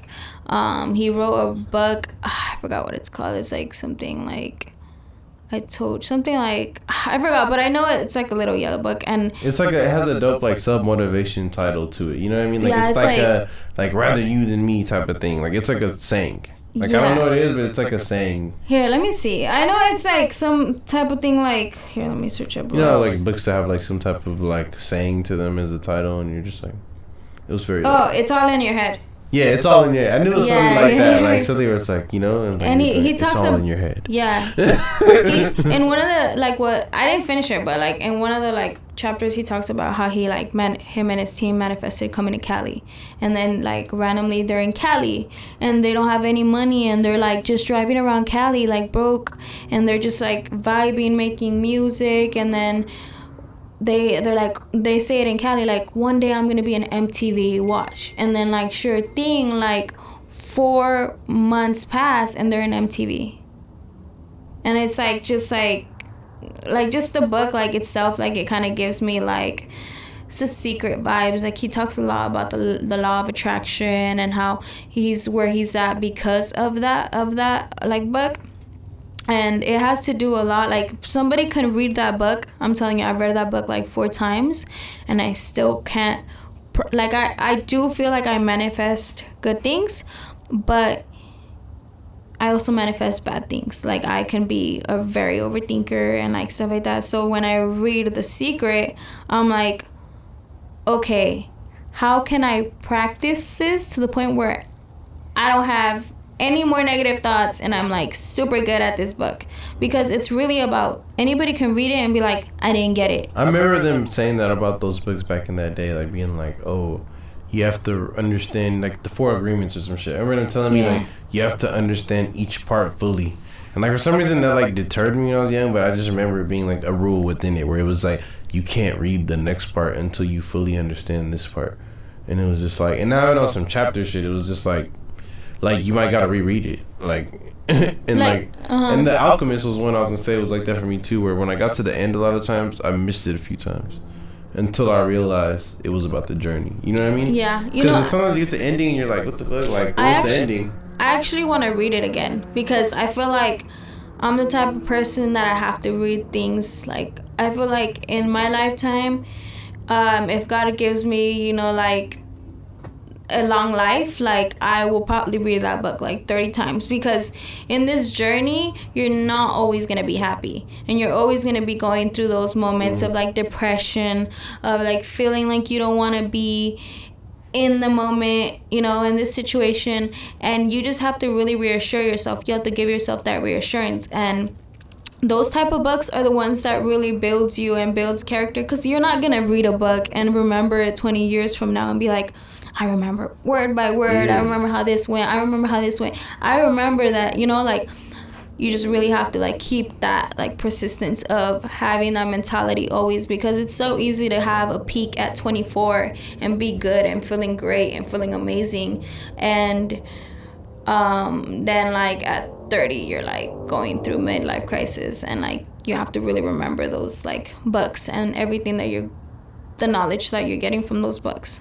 Because like I remember when I turned 22, I had just dropped the album and I was like, oh no, it was like 22 going to 23, and like I felt like at my peak, and I was like, yeah, you know, performing at clubs and getting like shows booked. And then there was a span in like where like I didn't drop anything, and obviously like I had stopped like seeing like people, like my locals were still hearing my music, but I kind of felt like down and stuff. And I told myself, I want to reread my books. And I feel like I got that kind of like concept from like Jenny Echo and Big how do you say it? Big C? Yeah, Big Sean. But for some reason, like when your energy towards that though, like I got that from that. Like what you were saying, like I mean, I'd say I'm not necessarily. I feel like I could use more discipline in the area, but I definitely kind of like know that she moves with that sentiment. She's very much so disciplined in the regard of like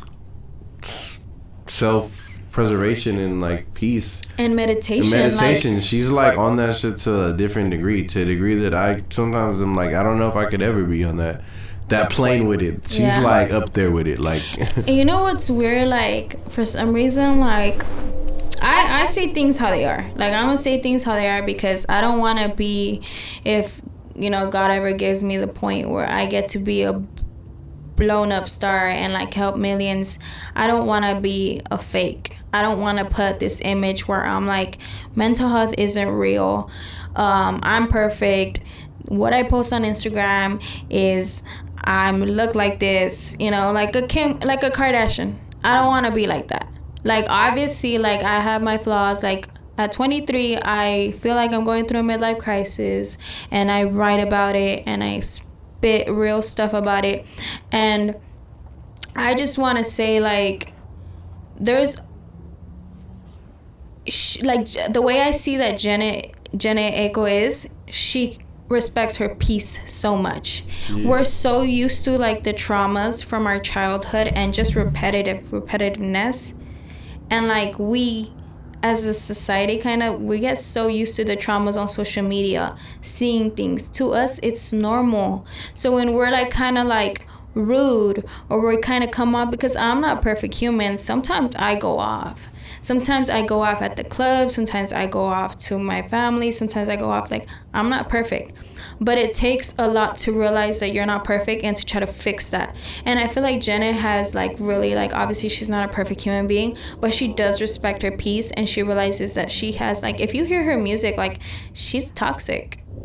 Yeah, like she goes through stuff, but it's like how we all say, like, everybody goes through stuff. It's like how you deal with the shit you go through, and that's what I mean. Like, she's disciplined as fuck in the way she deals with the shit she goes through. She doesn't deal with it in the way that the worldly way that I feel like you mentioned that most people do. And I feel like I find myself personally, that's one thing at least I'm self-aware of myself. A lot of times on the other end, like, it's hard for me to find the discipline to like go about the things I'm dealing with in maybe say not the lash out artistic way that I see, like, say some of my goats do, but like that's what it is. Sometimes you see people that you really admire as far as like the milestones you want to reach and how they sift through their problems and shit.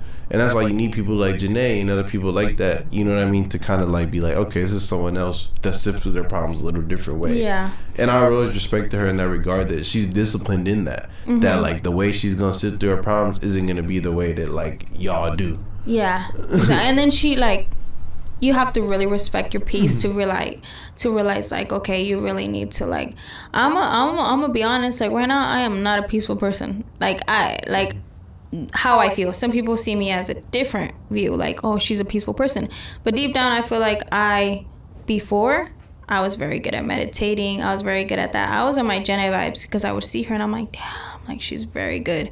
And I feel like Cangreja album has a lot to say. Like, if you really pay attention to the lyrics, like, it's just a lot of fun, but then it's also a lot of hurt.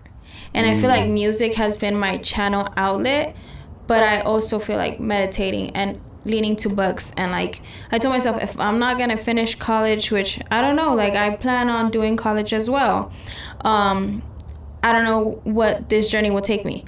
Point is, I'm gonna try my best to educate myself on books. And like, lately I have not been disciplined on that area. I pick up the Rust book like here and there, but I generally want to, like, one of my goals is to read 5 books a month and then step it up and read more and more and more, because people who read books, it really helps you, like, change your mentality to things and see the world differently. That's what I was gonna ask, like, how does that play into like your music, if you will? Like, would you say like those times when you were doing that, like, it plays into it for, like, because, you know, like, I guess like when you're feeling and you translating it into, like, you know, your music and stuff like that, also when we feel those things and, you know, we use like the way we deal with them in these other methods, you know, from these books, like, does that affect the way you kind of, I guess, go about in your music, like expressing your music, if you will? Yes and well, yeah, it does, because honestly, like, I didn't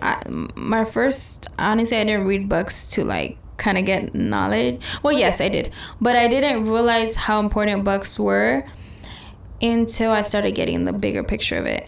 But I started reading Spanish. Like, obviously I was raised to read Spanish, like, you know, but I started really, really reading Spanish when I started getting into, like, writing in Spanish. And I had, like, a paper where I would just write, like, dictionary words in Spanish that I didn't know. Here in California, a lot of people are like, yo, you sound like you're from Mexico. You sound like you pronounce the words very well compared to some other artists that, like, you can hear the no sabo accent, kind of like the, you know, like the little broken Spanish. And I feel like it has to do a lot with the reading. Like, it has to do a lot with growing up and, like, forcing myself to read and, like, being forced to read and writing that. Because even when I had to take Spanish in high school, like, reading Spanish was hard. Yeah. Like, it was harder than speaking it, like, having to read Spanish. So I feel like that definitely is, like, some shit that, like, you did, that you're saying, like, reading in Spanish helped, like, your singing in Spanish? But you know what's weird? Like, speaking in Spanish and reading in Spanish, in Mexico, they're like, they say I sound like a no sabo kid. Like it don't matter. Like not when I sing. Like sometimes, yeah, like they'll be like, oh, that word doesn't go with it, because obviously they're really known. Their grammar is totally different. And it's singing too, so it's like more of a vibe. It's different than like talking. But like now, like ever since I dropped Cangreja, like they've been like, oh, it's very good. Like I get that feedback. But when I speak Spanish, sometimes I'm like, how do you say this? Or how do you like, you know, I feel like I'm not perfect at it, but over here they're like, oh, you're perfect at it. Like obviously, like people who weren't raised in Mexico with the higher education in Spanish are not gonna know like the difference. But people who are good at speaking it, like my parents, you know, like my siblings, like they're gonna notice the little broken Spanish that I have. And I feel like a lot of Hispanics like do pay attention to them. They're like, no sabo.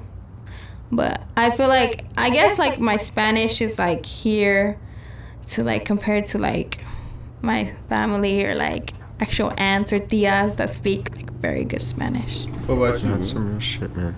It's funny. It's making me think on a conversation that I had with someone who was they were born in Mexico and they came here, and I was asking him about the whole idea of the Latinx thing, and he was telling me his difficulty in like the distinction between like when people say like, oh, I'm more Mexican than I'm you, or like I'm more Mexican than this person, or I'm more Mexican than that person. He's like, but I get it, because from his perspective, he's like, he grew up there, so he's got this full, like you say, like understanding of the Spanish language that when he comes here and he hears, and he's very critical, like he'd be like calling people out, like the no sabes, like they'd be like saying stuff like that. He's like, and I get it, because he was saying that he understands like that there is a criticism to it, but he falls to it as well, like that he criticizes it because like in a certain sense, like it was interesting because when he was saying it like that we're not all like the same level of Mexican to it, which I get where he was coming from it, because like being like and I get it, like when you start breaking down like the generational barriers, like the first generation, second generation, third generation, whatever it may be, like into that level of like, all right, how connected are you to that? And then it's like, even within that, like you were saying, how much do you even speak the language that they deem as the local language? And like that lack of it is enough for them to be like, oh, well, it's like you're being a little funky there. And I get it, because even in the English language, think about how much people discriminate and hate on each other for having different accents. Like, and I guess I get it, but I feel like my get it is interesting, because it's like, I understand where it comes from, but at the same time, I feel like I don't resonate with it, if you will. Like, I feel like get it is like where I like I understand it. Think about it as someone like, if you're like as like. But like, I feel like I understand it. Like, let me kick my little science on it, if you will. Is because I feel that like, well, like, and I see it in other cultures. That's why I understand it. It's kind of something that just happens in general. But say like, I have a friend that's like, that I experienced this experience with. But like personally, I feel like I'm on the other end of that, where like I like run into people like that, and I personally sometimes wouldn't like the way they would say those things to me. That's because you know what I'm saying. But it's like, that's why I was like, I know where you feel you when you say like you get it, where it's like I get it in the sense of like I understand why people's brain make those connections. You know what I'm saying? But I don't resonate with it in the sense of like the other sense about it, where it's like, say me being Mexican, where it's like my mom's Mexican, her whole family's Mexican, like that's just what they are. But like, I met other friends that are Mexican, and it's like, because I don't do certain things, or if I don't meet certain factors, they're like, oh, I wouldn't consider, like, that's not the same. Like, I wouldn't consider that the same. And I mean, it was cool to me, because I'm like, I get it, that's how you rock. But in my mind, I'm like, I feel like something about that that's like, how do you say, like, I don't personally resonate with, because it's like I don't really feel any, like you saying, like, I don't feel like it's all perception based. Yeah, it's kind of like to you, to the other people, you more Mexican than like the other people that are like making the music, you know what I mean, to people out here. But to them, it's like their perception of it is that. I feel like that's why it's all perception based. Exactly. I feel like there's a quote, I've seen it too, and Becky G has said it in her interviews, that it's like, over here I'm seen as Mexican, but in Mexico I'm not Mexican enough.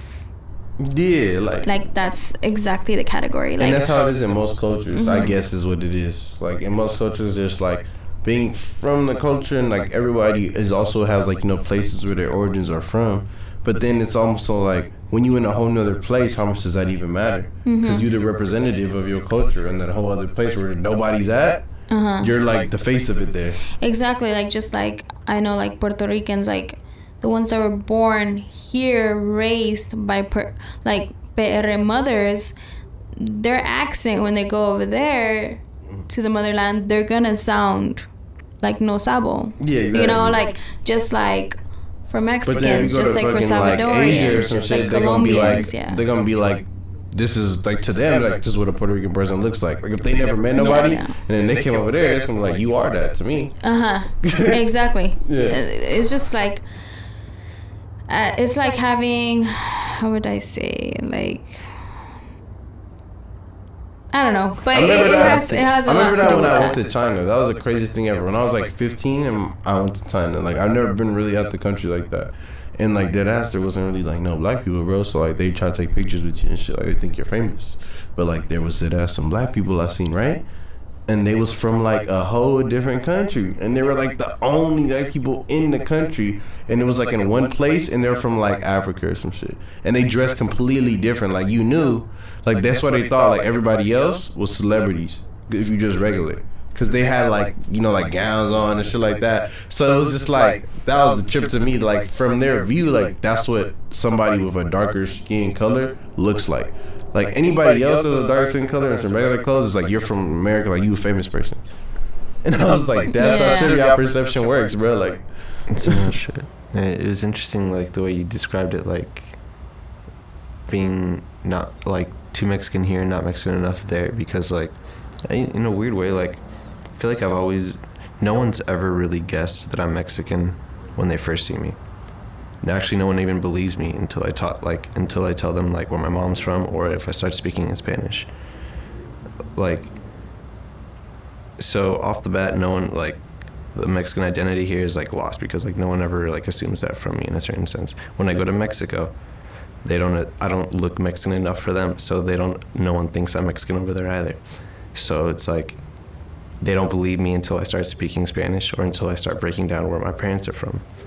So like I get the idea of like not really having that identity with it, and it's like it's been a thing that's like the perception with it is hard, because it's like at the end of the day, and I get it, because and I don't want to, and I know my mom will hate like partially like not enjoy this, but like. And this is this also is like stemmed from like that conversation that I was describing earlier. It was like,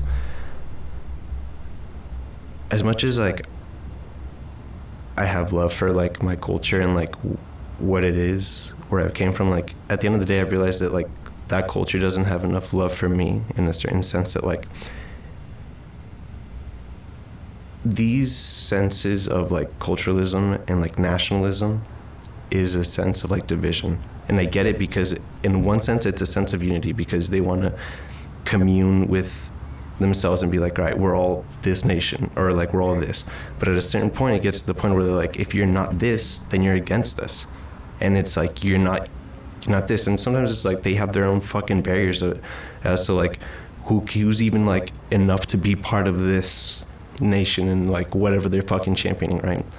Across the board. And it's not limited to, and I'm not limiting this to Mexico, just so like I want to make this clear, like this is like any nation. And really like I feel like my sentiments towards like nationalism is that when like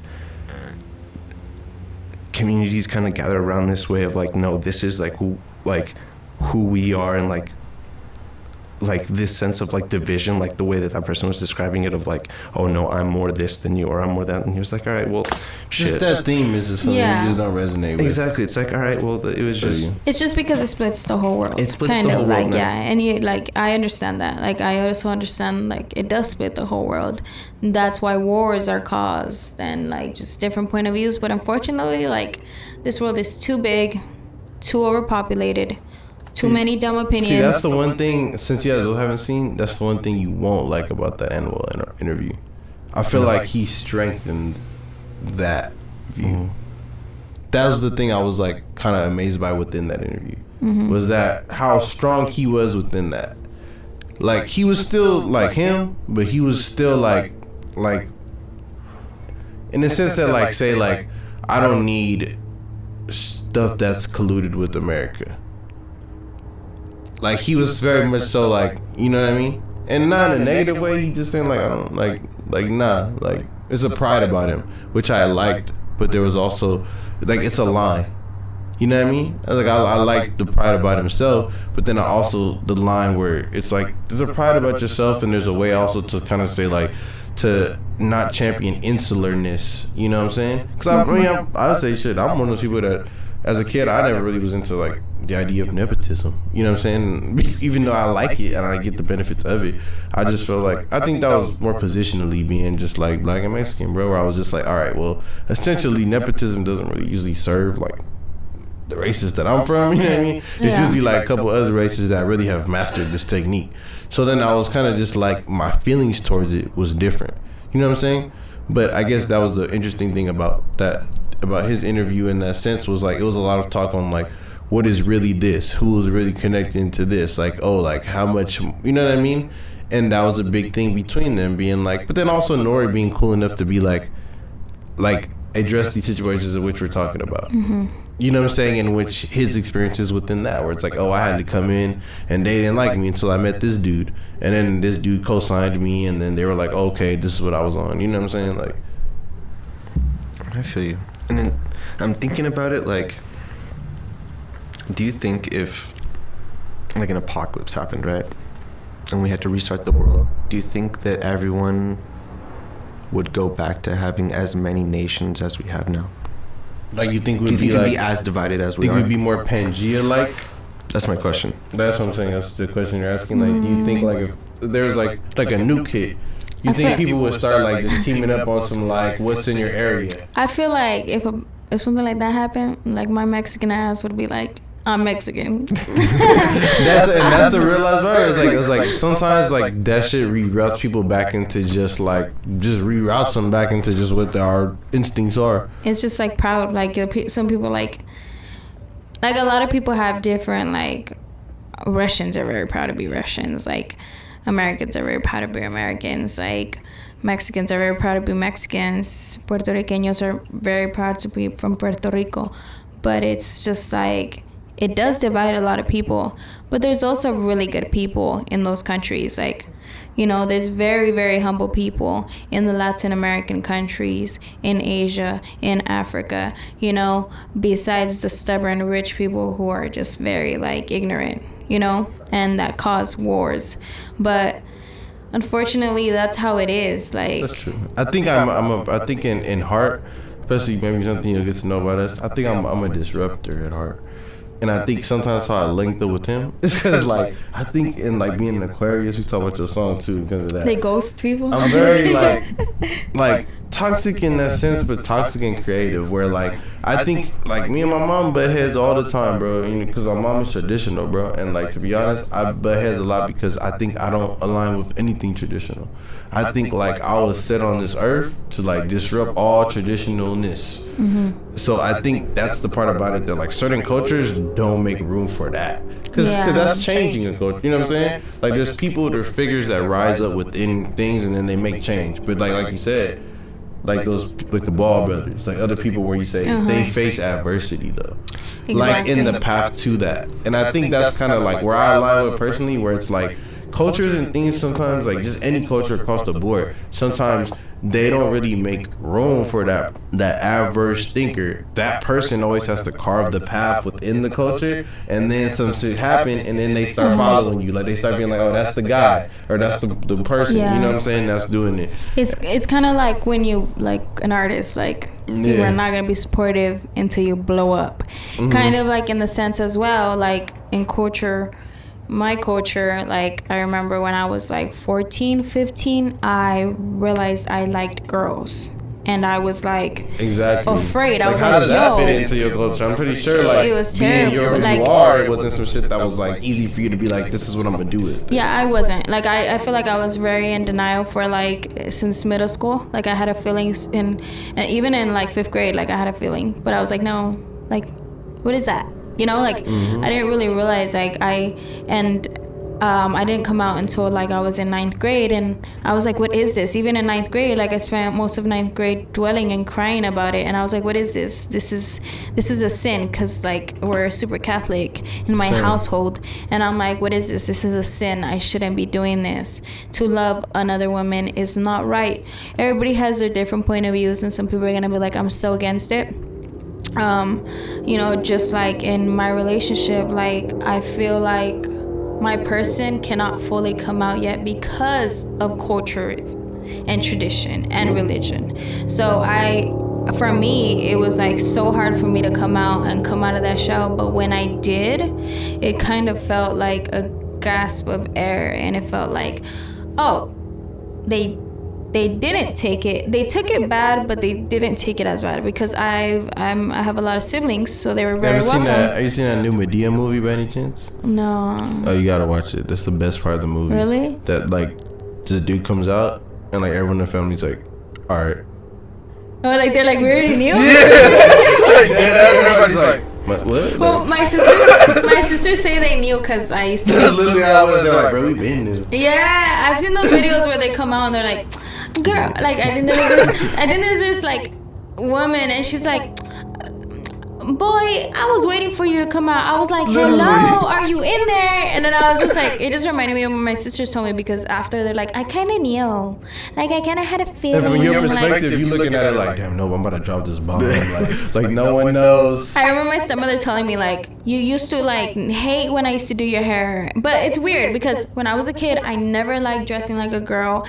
I always loved to play with boy toys. I always used to love make Barbies kiss, and like now I'm like, obviously right now I came like a little like gangsterish, but like hoodie, you know, like just whatever. But when I go out, it's like I get my lashes, do my makeup. I enjoy that. I enjoy being a femme, because in like the LGBTQ community and lesbian like world, it's like femmes, studs. They have like these little categories, you know.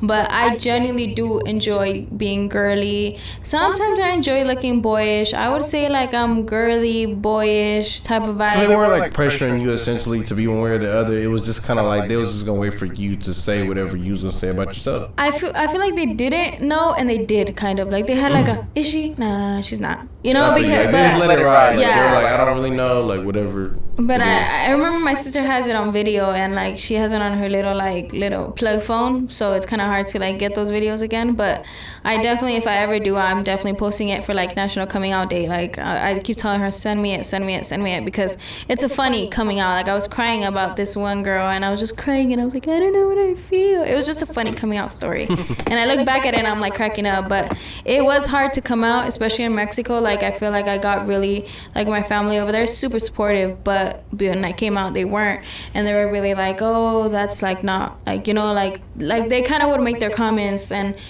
actually, like in April, it might be the first time. No, in May, it might be the first time I'm actually bringing like my partner like to Mexico. But I am very. You gotta watch the Medea movie, bro. That's what happened.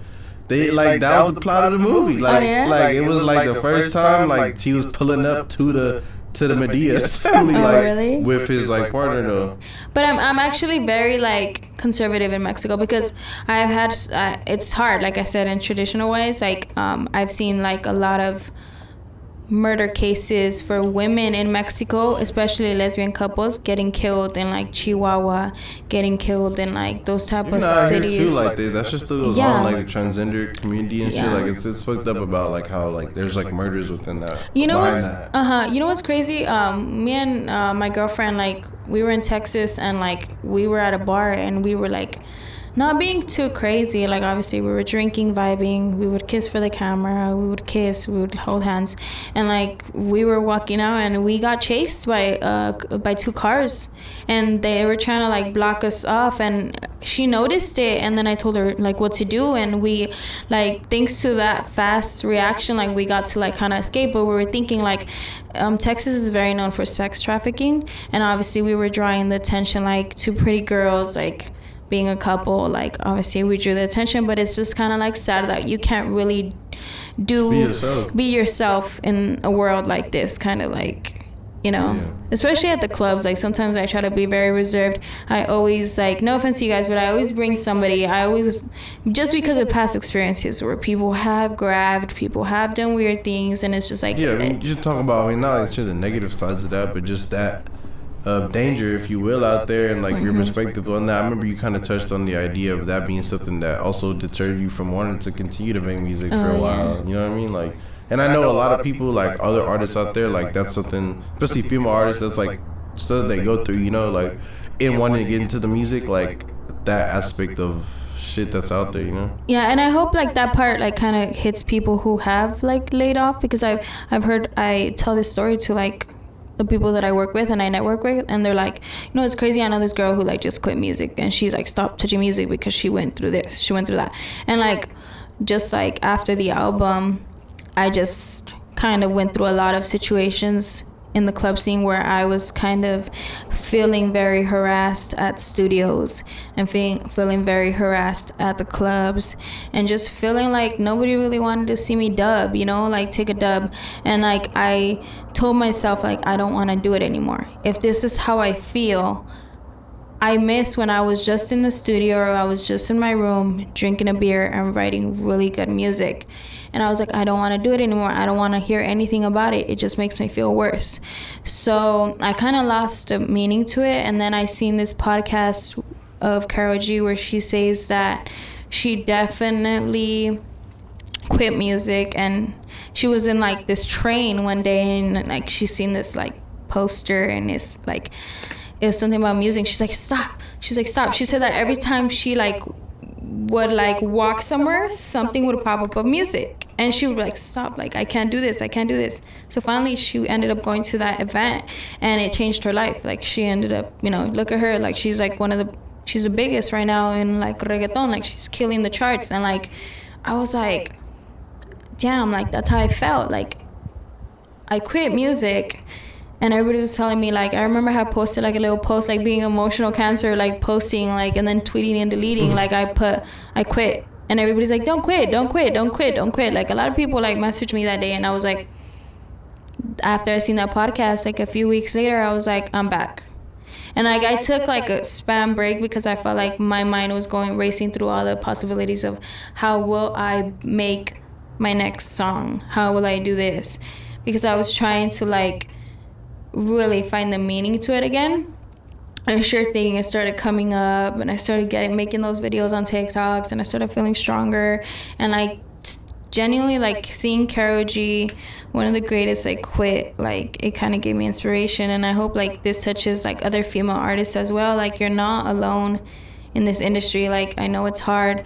I know they see you as a sex item, and like it's hard to like you're just going to these shows to perform, and these people think it's cool to just disrespect you, and it's not like I think it was like the rapper Lotto, I don't know her name, but she said that one of the rappers told her, if you don't let me smash, you can't release this song.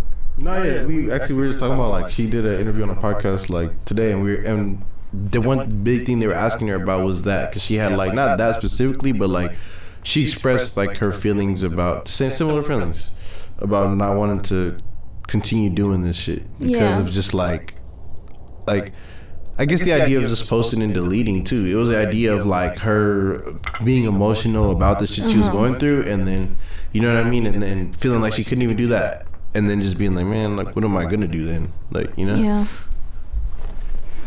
But yeah, point is that like it is hard. It's hard, but like they should just genuinely like take like obviously as an to all the artists like reggaeton, hip hop, you know, like pop, like whatever you're making, all these LA artists, Miami artists, you know, everywhere in the world, like you should definitely not quit, but you should take that step back sometimes and give yourself those self-care days, because those self-care days, and focus on the times when like good shit happens, like say like the times like when I met you, like every now and then sometimes you get the show and it don't be like some weird shit, like you really just meet somebody that is just vibing, and sometimes it's about like realizing like that's what you do it for, like you do it for like the genuine connection and shit that you do feel like is out there between your music and the people, and like, you know, sometimes it probably will feel weirder and like, you know, a harder path, but I feel like if you really believe in the shit you do, it's still gonna connect to people in that way, and you're still gonna notice those connections.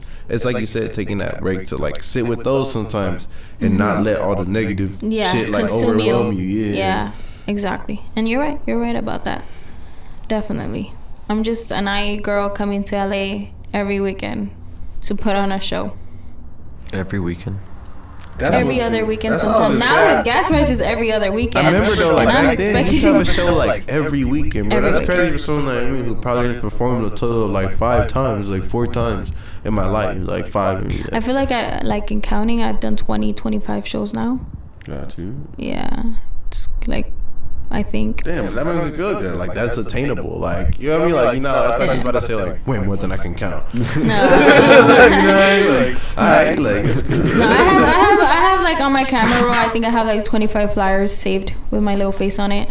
That's still a lot. That's still enough to where it's like the regular person would assume you just keep one going. Mm-hmm. But to be honest, my thing is like, and a lot of people tell me all the time, like my thing is TikTok right now. Like I love performing. I want to How'd get you a get into role. that? Like, what was the first TikTok you posted that was like really dope or like challenge you did? Well, you know, actually on Twitter, I blew up once on a Rust freestyle, and it was not that good, and it was in Spanish, and it got like, I'm not even lying, like 50K views. That's it. And like it was like back in when I was like 19, so I was still living in Anaheim, and I was recording on like my sister's bedroom and like my little iPhone, and like ever since then I was like, I want to do freestyles. They really get people's attention. And then I just always been about the freestyles, like I do here on Instagram, but then I started noticing, I'm like, a bunch of people follow me on Instagram, artists, people from LA, people from here, but they never show love. Like, why am I posting here when I'm trying to get their attention, but they never show love? So I decided to like switch to TikTok, and then now like I still post here on Instagram sometimes, but like on TikTok is where I get so much love. Like it will go to like, I think the recent one was like 700 likes and like something like 8,000 views or 10,000 views, but the amount of like reshares and then the DMs that I got, like my Instagram like those went are up. real people you can interact with and shit like that, versus on Instagram where it's like sometimes I feel like it's going slow, and when the people that's coming is like, it just sometimes I don't feel like I'm interacting with them. But you know what? If you stay consistent on TikTok, they do go to your Instagram. Like lately, they've been going to my Instagram. Like a lot of people, like when those 3 posts blew up, it's just about hashtags. It's about staying consistent and posting like content, and like just having fun with it. Like I generally like, I remember like back in summer, I was not having fun with TikTok at all because nothing would like hit. And then now I just started having fun with it. Sometimes I have my nappy hair and I do like little videos and sounds and random stuff, and like people are like interacting with it and send me DMs like, hey, your music's really good, where can I find it? And I'm like, Apple. I do like little voiceovers where I take a video during my day. Like, dude, like you guys should definitely do those like videos where you come in showing like that you guys are setting up, and then you do the voiceover and you're like, yo, dude, I definitely see like, I don't know if they watch this, but I definitely had a friend that like, they got a whole ass job like that. Like I should put more credence to this. Like they got a whole ass like fashion job like that of some fool doing that they like mentioned, and then they worked with them. But they were like a company, and he was doing that. You know what I'm saying? Like he went into his work and was just like, "This is what I do. I do this. I do that." You know what I'm saying? And it was like him making like clothes or some shit. Yeah. And then the person was like, you know, they were in fashion. They hit him up, started working for them, got a job. Like, Yeah. I'm like, that's crazy how TikTok works like that. Well, though. TikTok's the new YouTube. Like, yeah, it doesn't pay you as much, obviously, but like honestly, like I feel like I have a cousin who he does nails. He started off TikTok. He's already like has a lot. He's like one of the ambassadors for I forgot Valentino, and he does James Charles nails. He's done James Charles. He done Louis, like vloggers. He's done Elsie's Guerras. Like he literally gets invited to their houses to do like he quit his job at, I think it was like a Subway, I forgot what it was, and now he's doing like, he's only like 18. I've seen little businesses go viral for sure. He's only 17, and he's like made a living off of TikTok. Remember the homies, little brother used to make it's like he used to sell like food or some shit, or like desserts, right? Which one? I don't know what you said. Remember? Oh, he did. I didn't know. Remember he used to sell some shit like a that. lot of shit, man. He's But on back shit. then, like he was making like cookies and shit like that, and like when we were I didn't know he was on social media like that. So No, not to media. I just meant like he was doing it, and I was just about to say like, bro, like imagine that fool now with TikTok. Yeah. Like he would take like his little businesses would take off because he was been on having businesses. You know what I'm saying? It's very good for creators. TikTok Yeah, is like people very that good are for very creators. intuitive with that, like it's really kind of sauce for you to just be like, this is my company. It's like a little clips of like, this is what we do. People will quickly see that, and they'll just go to a bunch of people and be like, oh man, look at this kid who just made this cookie company, and they'll be like, hey, look at this little kid, and then everybody you know, before you know, it's on the viral, like a kid that made a cookie company on TikTok. That's true. That's true. But yeah, TikTok is very cool with it. I was thinking our take on it might be to, you know, use some of this. I'm thinking probably when we finish the season, then I'll just, you know, because, you know, podcasts keep going, you know, people watch them later on in life, so we could probably, you know, use some clips, alternative ones, and try to put them on there. Yeah. I want to see what's up with that little word thing. Just look at other podcasts I like it. TikTok. Like I've seen clips of them, and I like it when the words pop up. Oh, I yeah. feel like that's the coolest thing I've seen that they've made popular is that like people will just be talking, and it'll just be really cool subtitles. Like they just are like But big, you know but the- like of deep shit. So imagine us right now, like the shit we're talking about, and like we on TikTok, and it's just popping up right now. But you know you don't write them. You know, like you don't. It generates it it, generates right? it by Yeah. itself. Like before you used to, and now they did. Like they're going up. Like I remember my cousin used to get paid like $300 for TikToks. I feel like now, since everybody's switching to TikTok, it's way more, and like it's just a good app. Like I try not to like obviously like get lost in it and get lost on Instagram. I'm trying to be more like take my dogs for a walk, Yeah. learn producing, read a book. I'm trying to be more present because when you're just totally consumed with social media, but I do really value TikTok. Like I try not to log off of that. Like I try to be consistent on that. And like right now, like I've literally like I feel like in a few days I'm gonna release a freestyle soon. I was working on it like earlier, like something that I'm just trying to like get the video footage out already. But Do you have any more questions? I had one more important one that I was going to ask about freestyling. Because I had to ask, do you ever freestyle?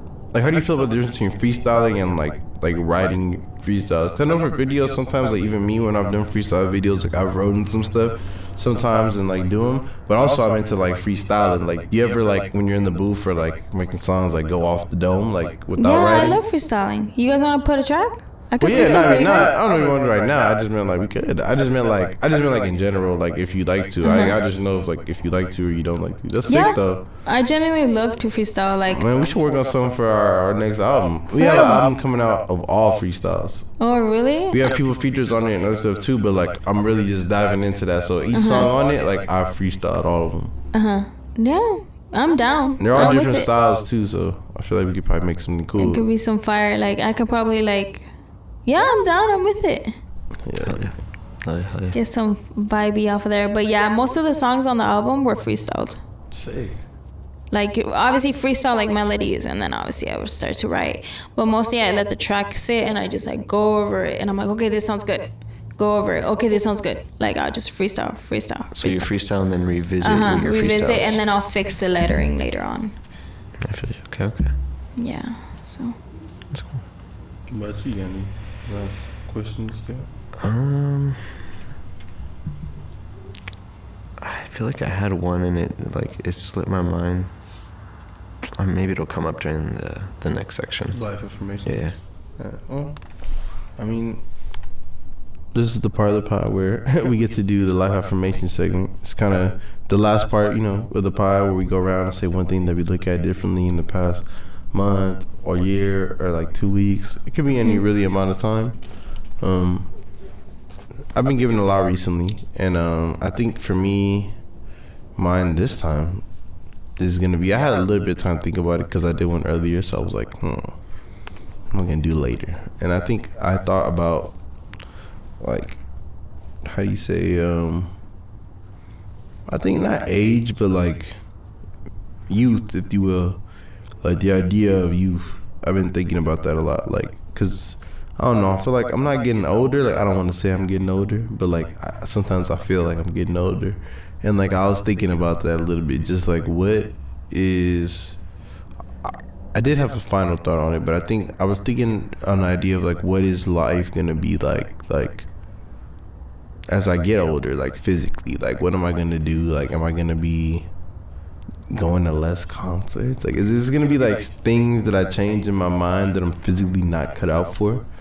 Or am I gonna like up, because I still work out, you feel me, and I feel like I'm gaining in some sense. I'm like, or am I gonna be doing more shit as I get older? Like I feel like that's something I've been thinking on, the idea of what with youth and age, like what is peace, if you will. Like what is like, will I be, what could I like attain peace with? And I feel like for me, I've started to learn how to like adjust that parameter or learn how to adjust that going forward, because I feel like it's not always going to be the same. Like I think like there's things I do right now, or like the idea of what it would be now, that I think later on in life would probably change. You know what I mean? Like the idea of what would like achieving peace, I guess. And I think a part of that comes with like youth and old age and shit like that. That's kind of something I just was thinking about. Like, is that gonna affect it? You know what I mean? Like, am I gonna get to the point where I'm like, damn, all right, like standing up for fucking 8 hours at a time? It's like, or am I gonna get to the point where I'm just like, damn, like I'm just way more equipped right now to stand up for fucking 8 more hours at a time? Like, I feel like on the physical side, it might go down, but I think that just happens to everyone. Like as we all progress, as we age, Yeah. But I think the rest of it,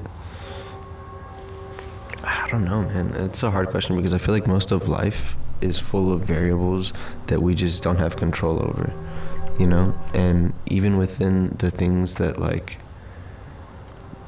we try to, like, there's always a million different things. Like, we can always try to, like, say, like, for the concert thing, right? Like, I'm thinking about it, I'm like, I hope I still have that same fervor for, like, music and, like, wanting to see live performances when I grow older and wanting to go out to it.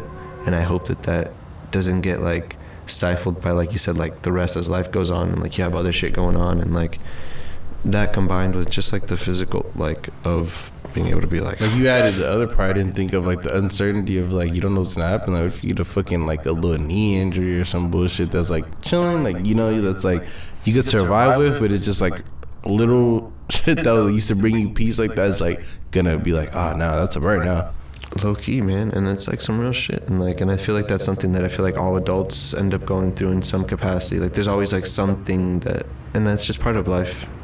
Maybe I thought that because I got caught a mean elbow playing basketball and shit. And I was literally thinking like, damn, this is life now. Like, I think that too, because when I was like, I don't know, I was in middle school, like 7th grade or 6th grade, I dislocated my hip in a bad car accident, and the doctor was like, you're gonna have to be careful, blah, blah, blah. I still ended up playing high school soccer, and I was like good, but like I feel like sometimes like in the cold it hurts, and I feel like that's why sometimes like when I'm like, I'm afraid of like popping, like trying to learn how to twerk, because I'm like, what if it just pops?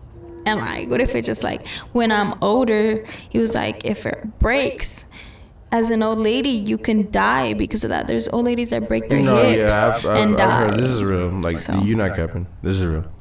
Like I've like, you know, I just know people that really have like real life back issues in real life. Like real life, the doctor don't play that shit. Like you'd be like, nah, like if you wall out, or like just any lot of bones, like doctor will tell you, bro, like if you wall out, this shit could break. Exactly. I'm glad I haven't broken no bones in that case. You know what I'm saying? But I've dislocated a shoulder. I've dislocated some And- shit the most. They say that dislocating your hip is like one of the worst pains, and I definitely do not wish that on like anybody. Yeah, I've only ever dislocated this shit right here, like the, you know what I mean? Like I fell on a skateboard and went like, ka-bing. But like literally, because it looked like that, I was just on my like, You pushed it I back in would've- yourself? yeah, bro. I was skating with friends, bro. I was like 14. So it didn't like pop out, but my shit was looking like funny looking, you know what I mean? So then they just hit it with the like, all right, let's go, like the, ka-bing. Like, you know what I mean? I wouldn't. I'm a crybaby about pain. Like especially like a hip dislocation. Like Cause they could tell it just popped out. It To wasn't this day. no like rip. It was just like, oh, this just jerked out. Like, I'm not a big what fan. about you? In your life affirmations? Oh, my life affirmation. Man, I've been thinking. I feel like I keep forgetting shit, man. But I was thinking about.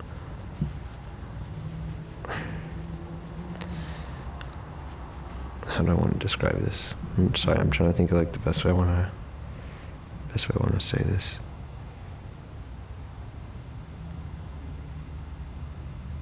I've been thinking about like kind of in one sense underappreciating like the value of a car and like being able to like maneuver within it, because in these like days right now that I'm like planning on moving and stuff, like I don't really plan on needing my car and like renewing my insurance and all that shit. First I'm like, all right, I'm gonna just try to sell it and get rid of it. But now I'm like still living my day to day, and I'm like, still need to go places every now and then. So I'm like, I can't get around as often as I'd like. So it stressed the importance for me in like what it is in living here and with a car, but it also stressed the importance for me that it is for me being able to walk to places. And like when we were talking earlier about like moving to the city and stuff like that, like for me, the reason I said location is because like a big part of it for me is that like I've realized as I've moved around a couple places and lived in different spots, like a big thing for me and the thing that I love the most in wherever I live is being able to walk to wherever I need to go. And if not wherever, most places, the most common place I need to go.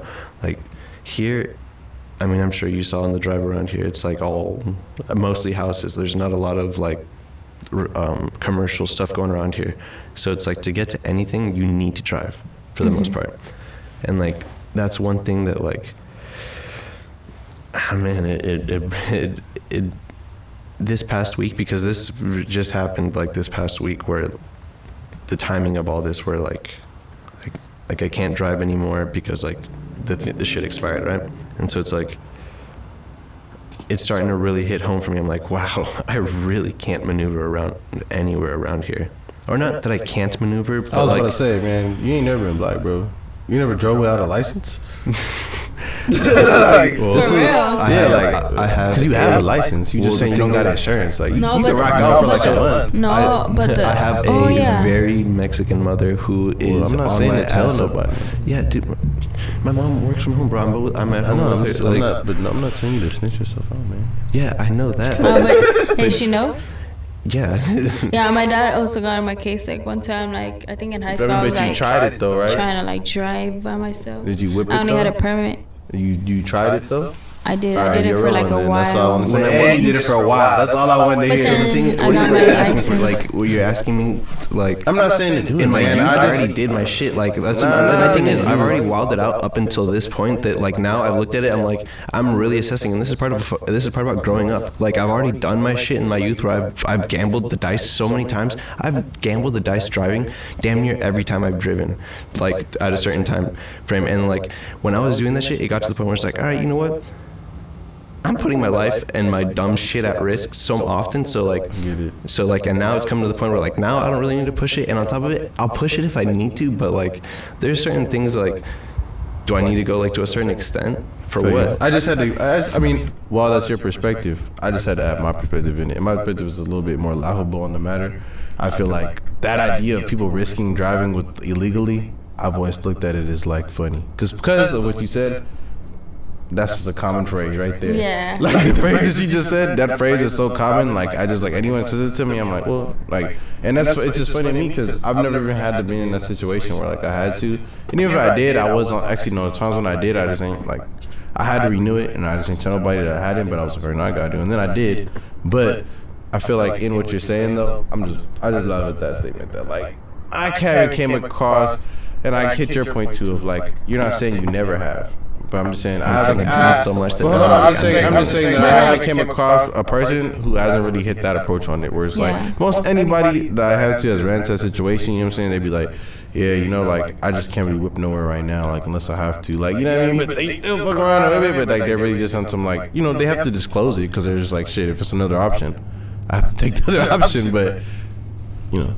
That's my point with it. Like, but there's. I'm not saying that. I was just trying to say like your vigor for it. I was adding the jokingness on the opposite vigor, not to discredit your vigor for it, but just to add the idea of like someone you know who would take that a little more frivolously. But you know what I'm saying? It's your duty in that to be like, nah, like you shook your boots with it. I got your point. Like you were saying that like you risked the biscuit enough times that it shook you up enough to be like, I'm not doing that no more. Yeah. Exactly. Exactly with that. And I was just trying to add the like, you know, fucking tone to it. Like, man, it's balanced, bro. Everybody got different views on shit. That's all I was just saying. Like, you know, I was just adding you like that view on it, just being the devil on your shoulder, buddy. I feel that. Like, I feel like sometimes, like, because I don't drink and drive, but like, I feel like sometimes when I'm coming home late, like 3 a.m, I've had those moments where I'm like, shoot. I've had And those I'm like, moments I'm not going to the risk past, it like anymore. fucking, and that's why I'm gonna learn. I've had It's these kinda moments like- this past 3 days. Yeah, it's those moments where you're like, I don't want to do that. Because I have noticed, like, I'm like, oh shit, that's very dangerous for not me, but for other people in the That's road. been like in the past week. I feel like I've been driving and just been like, damn, like how did I get this tired? Like I still have 30 minutes to go. But you know what? Like that, and the reason I'm so shaken up about that is because there was this may he rest in peace and all his team that passed away in the accident. And there was this DJ in the IE, just to chop it off, who he was going big. He was like throwing like big venues like Gotham City. He was filling up shows all the time, and like he ended up passing away. I think it was up north. They ended up falling asleep on the wheel, and they all ended up like passing away. And like that was like years ago. I remember when I was in middle school he passed away, and like now I like look up to him, and I'm like, I think about those moments, like us as artists, we're like on the road constantly chasing like something that we want, but we don't realize that sometimes like we put our life in danger in those situations. And that's why I tell myself like, no, I don't. It's something that I'm like, I've risked so many nights coming home, falling asleep, to go to work, to go to this, to go to that, to go to the show, to go to this. And it's like, I can't do that again, you know? And that's why I'm always like, I always carry like a Red Bull, or I always carry something, or I'm always on a phone call. I'm always trying to like not overwork myself. If I don't have the team to do like tours and drive, and we switch to drivers, I can't do that, you know? And unfortunately, like they took that risk. And For me, it's work that fucks me on that usually, because I usually like would like be down to do some shit, but I feel like I don't schedule in the time like that it takes to do work. I just look at it as work. So usually it's like that time when I get off from like 1:30. That's just like my body doesn't like estimate to be awake at this time. Yeah. But it's like physically like you have to be awake right now, like to make it home and get to bed. You've been on those grinds too, bro. Definitely, bro. I feel like you be whipping it like dumb late type shit. You used to get off even late from the Marriott. Yeah, from both places, man, and especially when I was driving back from. I mean, Marriott wasn't that It bad was because close. it was literally a straight shot, Yeah, 10-minute it drive. wasn't no hella distance. But even then, they used to let you out late though. I was forget about it, but like sometimes you used to be out late. I forgot. But the other spot would let me out later, and I would have to drive from LA, and so it'd be like even worse. Fuck, an hour? Yeah. I remember Hate those it. drives. Yeah, I remember those drives. Like that's the only place part where I get out of job. If it's late, it'll take me like 30 minutes, or it'll take me like like 20, 27 if there's no traffic. But like traffic, you gonna be there. Like that's the only ass part about it. Like if you get out in the day, you kind of get there fast. Yeah. I mean, there's the day or bad. It's a opposite. It's like a lot of traffic. Is what I meant to say. If you don't get off in the day, kind of get here fast. But I don't have the energy to whip it fast at that time of the day. Yeah. I'm like. But what about you before we? Your section of the life affirmations. You don't have to be nothing super serious if you got. I would say something like, when like I blow up, like I wonder if I will still have like the same mentality, or will I grow, or will I like become a bad apple? That makes sense. Like I hope that I always have like my feet on the ground kind of situation, and like not let like people into my circle like how I am now, because I feel like in the past, like I've ruined my persona for people who I like. Today I was just tweeting about how I feel like in this point in life I have a lot of insecurities that I want to work on. And I told myself, I apologize to myself for letting those type of energies around me ruin me and allowing that type of energy. And I'm like, I didn't love myself enough to say no, to say I'm not gonna be hurt, I'm not gonna let myself be abused, and I'm not gonna be too nice. And I was just so not loving myself. And then now that I constantly crave Luna back, I'm like, I wonder if later on I'll still be kind of like the same humble girl that talks about who she is, where she's at, what she wants to do, and just don't like get my little head into the clouds and like lost, because I see a lot of stars take that route. And not even then, like maybe God has different plans for me to do, to songwrite, to like, I just hope wherever I go in this industry or wherever I go in life, I just hope I never lose that sense of like wonder. And like there's this song that my sister showed me. I think it's called I Hope You Dance, like since I was a kid. And it just says, I hope like you never fear those mountains in the distance. I hope you never settle for the path of least resistance. Like I hope you never feel big when you stand next to the ocean, like meaning like hope you always stay humble wherever you are. Like you always realize that like, yes, it's okay to be confident. It's okay to say I'm that bee, I write some good music, I do this, but never try to degrade other people or like learn, because I feel like I have done that in the past, and I have like compared myself to other artists, and it's so easy to do that. But I hope that like from now on, from this day or from the past, I learn to be a better human, and like I don't lose myself into that little situation where it's like clashing. And I let my insecurities get the best of me. Because I feel like the moment that I let my insecurities really take a whole toll on me is when I'm not going to be proud of who I am. And it's going to be where I'm like, no, I can't do that anymore. That's some real shit. I feel like, I mean, I can't speak for everyone, but I know like, I feel like that's something that like humans as a whole, we could all like try to hope for more. Like, like that's something that I think everyone struggles with to some degree, of like trying to stay in that, like like you said, in that kind of humble realm of wanting to stay centered, rooted to earth, while when certain things happen where they are put in positions where they didn't expect it, and so that forces them to kind of change And that change, like you said, is trying to see if it's going to be one of growth or one of like negativity. Exactly. That was some deep stuff. That was a great conversation today. I just want to say thank you for coming, for joining us today.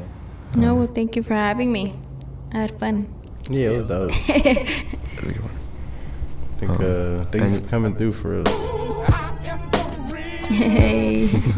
Any last words you want to say to the folks back at home or wherever they're at? Well, He risking it for the biscuit every day. Well, definitely do expect cangrejados. Like, we're already like summarizing that. Not saying it's gonna come out next year. Not saying it's gonna come out the next year. But I just do. I'm taking a big like. I know people are like cangrejados. Like I had put like this little survey on my story, and everybody's like cangrejados. Everybody wants me to drop cangrejados, but I did promise myself that I would drop more singles before I drop an album again, and that's what I'm working on. And then eventually, when I feel like for 25 or for 24, like endings of 24, cangreja album will be coming in like probably when I'm turning 25. Because my Kobe year is already about to like be, so I was like, drop it for Kobe year, but no, like I genuinely want to have like a bigger fan base, and I want this, like Cangreja is special to me. Cangreja, one is like, but I definitely do like choose on like getting that out and like being more open and like more open on collabs and more open on network and like just building my confidence to be the best. I want to get into like dancing classes and singing classes and like put a performance so I don't let people down. So you're working on getting to that next place before you get to the project, and then once you get to where you want to be, you're just gonna go with much. that project, like. Yeah, so that's something big. So, well, then also let them know where they can find you and where they can get your other music and all that. Okay, you guys can find me on Instagram as Aylunna _ this is how it is, AYLUNNA_, and that's on TikTok. Twitter is backwards _Aylunna, AYLUNNA. TikTok is just like my Instagram. You guys can find me on Apple Music, Spotify, on Amazon Music, on all the platforms. You guys can find me. I also have like some unreleased stuff on SoundCloud. I'm gonna start putting freestyles on SoundCloud just for fun. So like, just tune in. Hell yeah. Thank you. Peace out. Risky for the biscuit.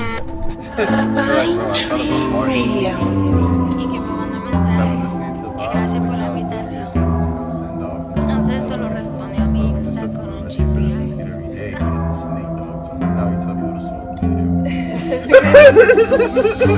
Mi amor, estás tomando otra vez. Dices que me quieres ver, invitando a la pasión.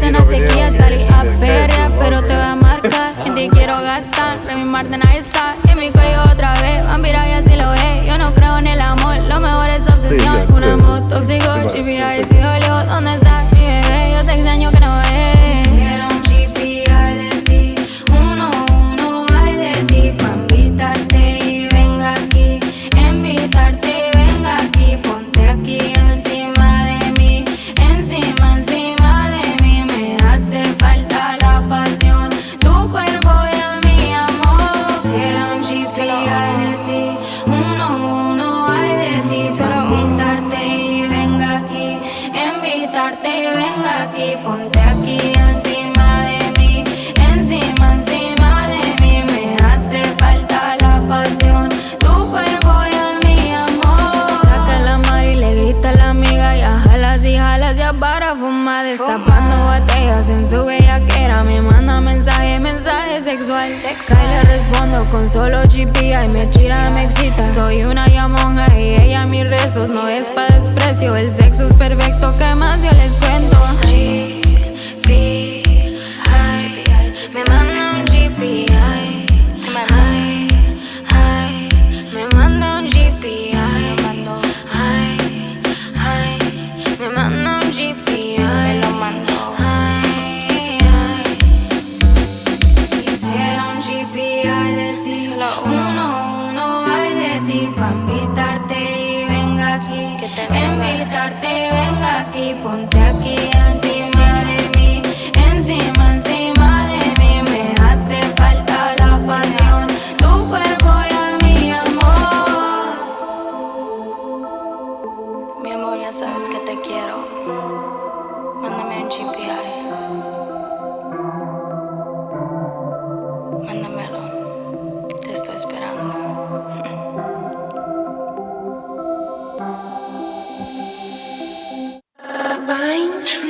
Radio.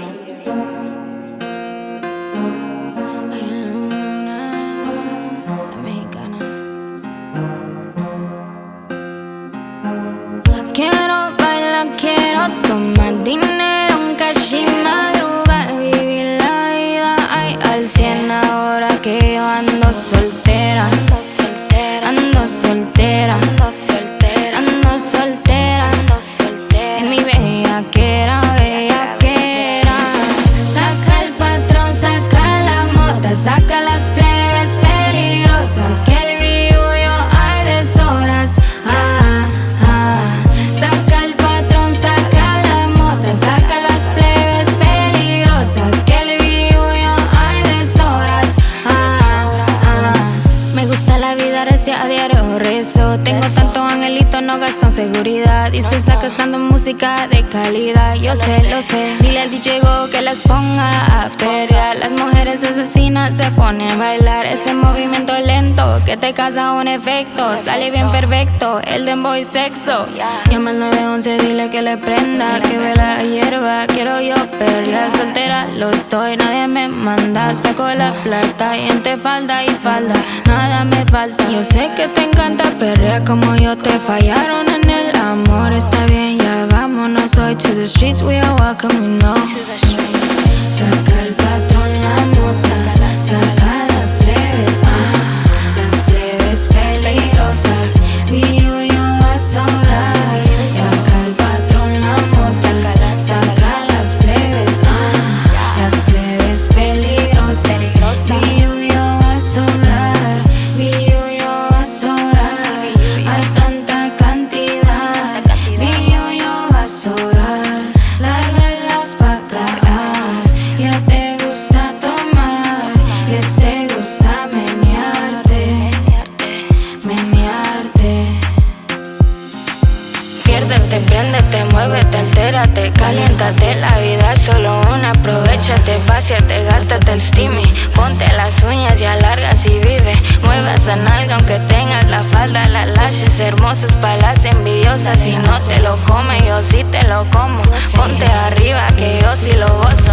Piérdete, préndete, muévete, altérate, caliéntate. La vida es solo una, aprovechate, pásiate, gástate el steamy. Vivió deshoras, ya nada de fitis. Toda la vida buchona la ruca.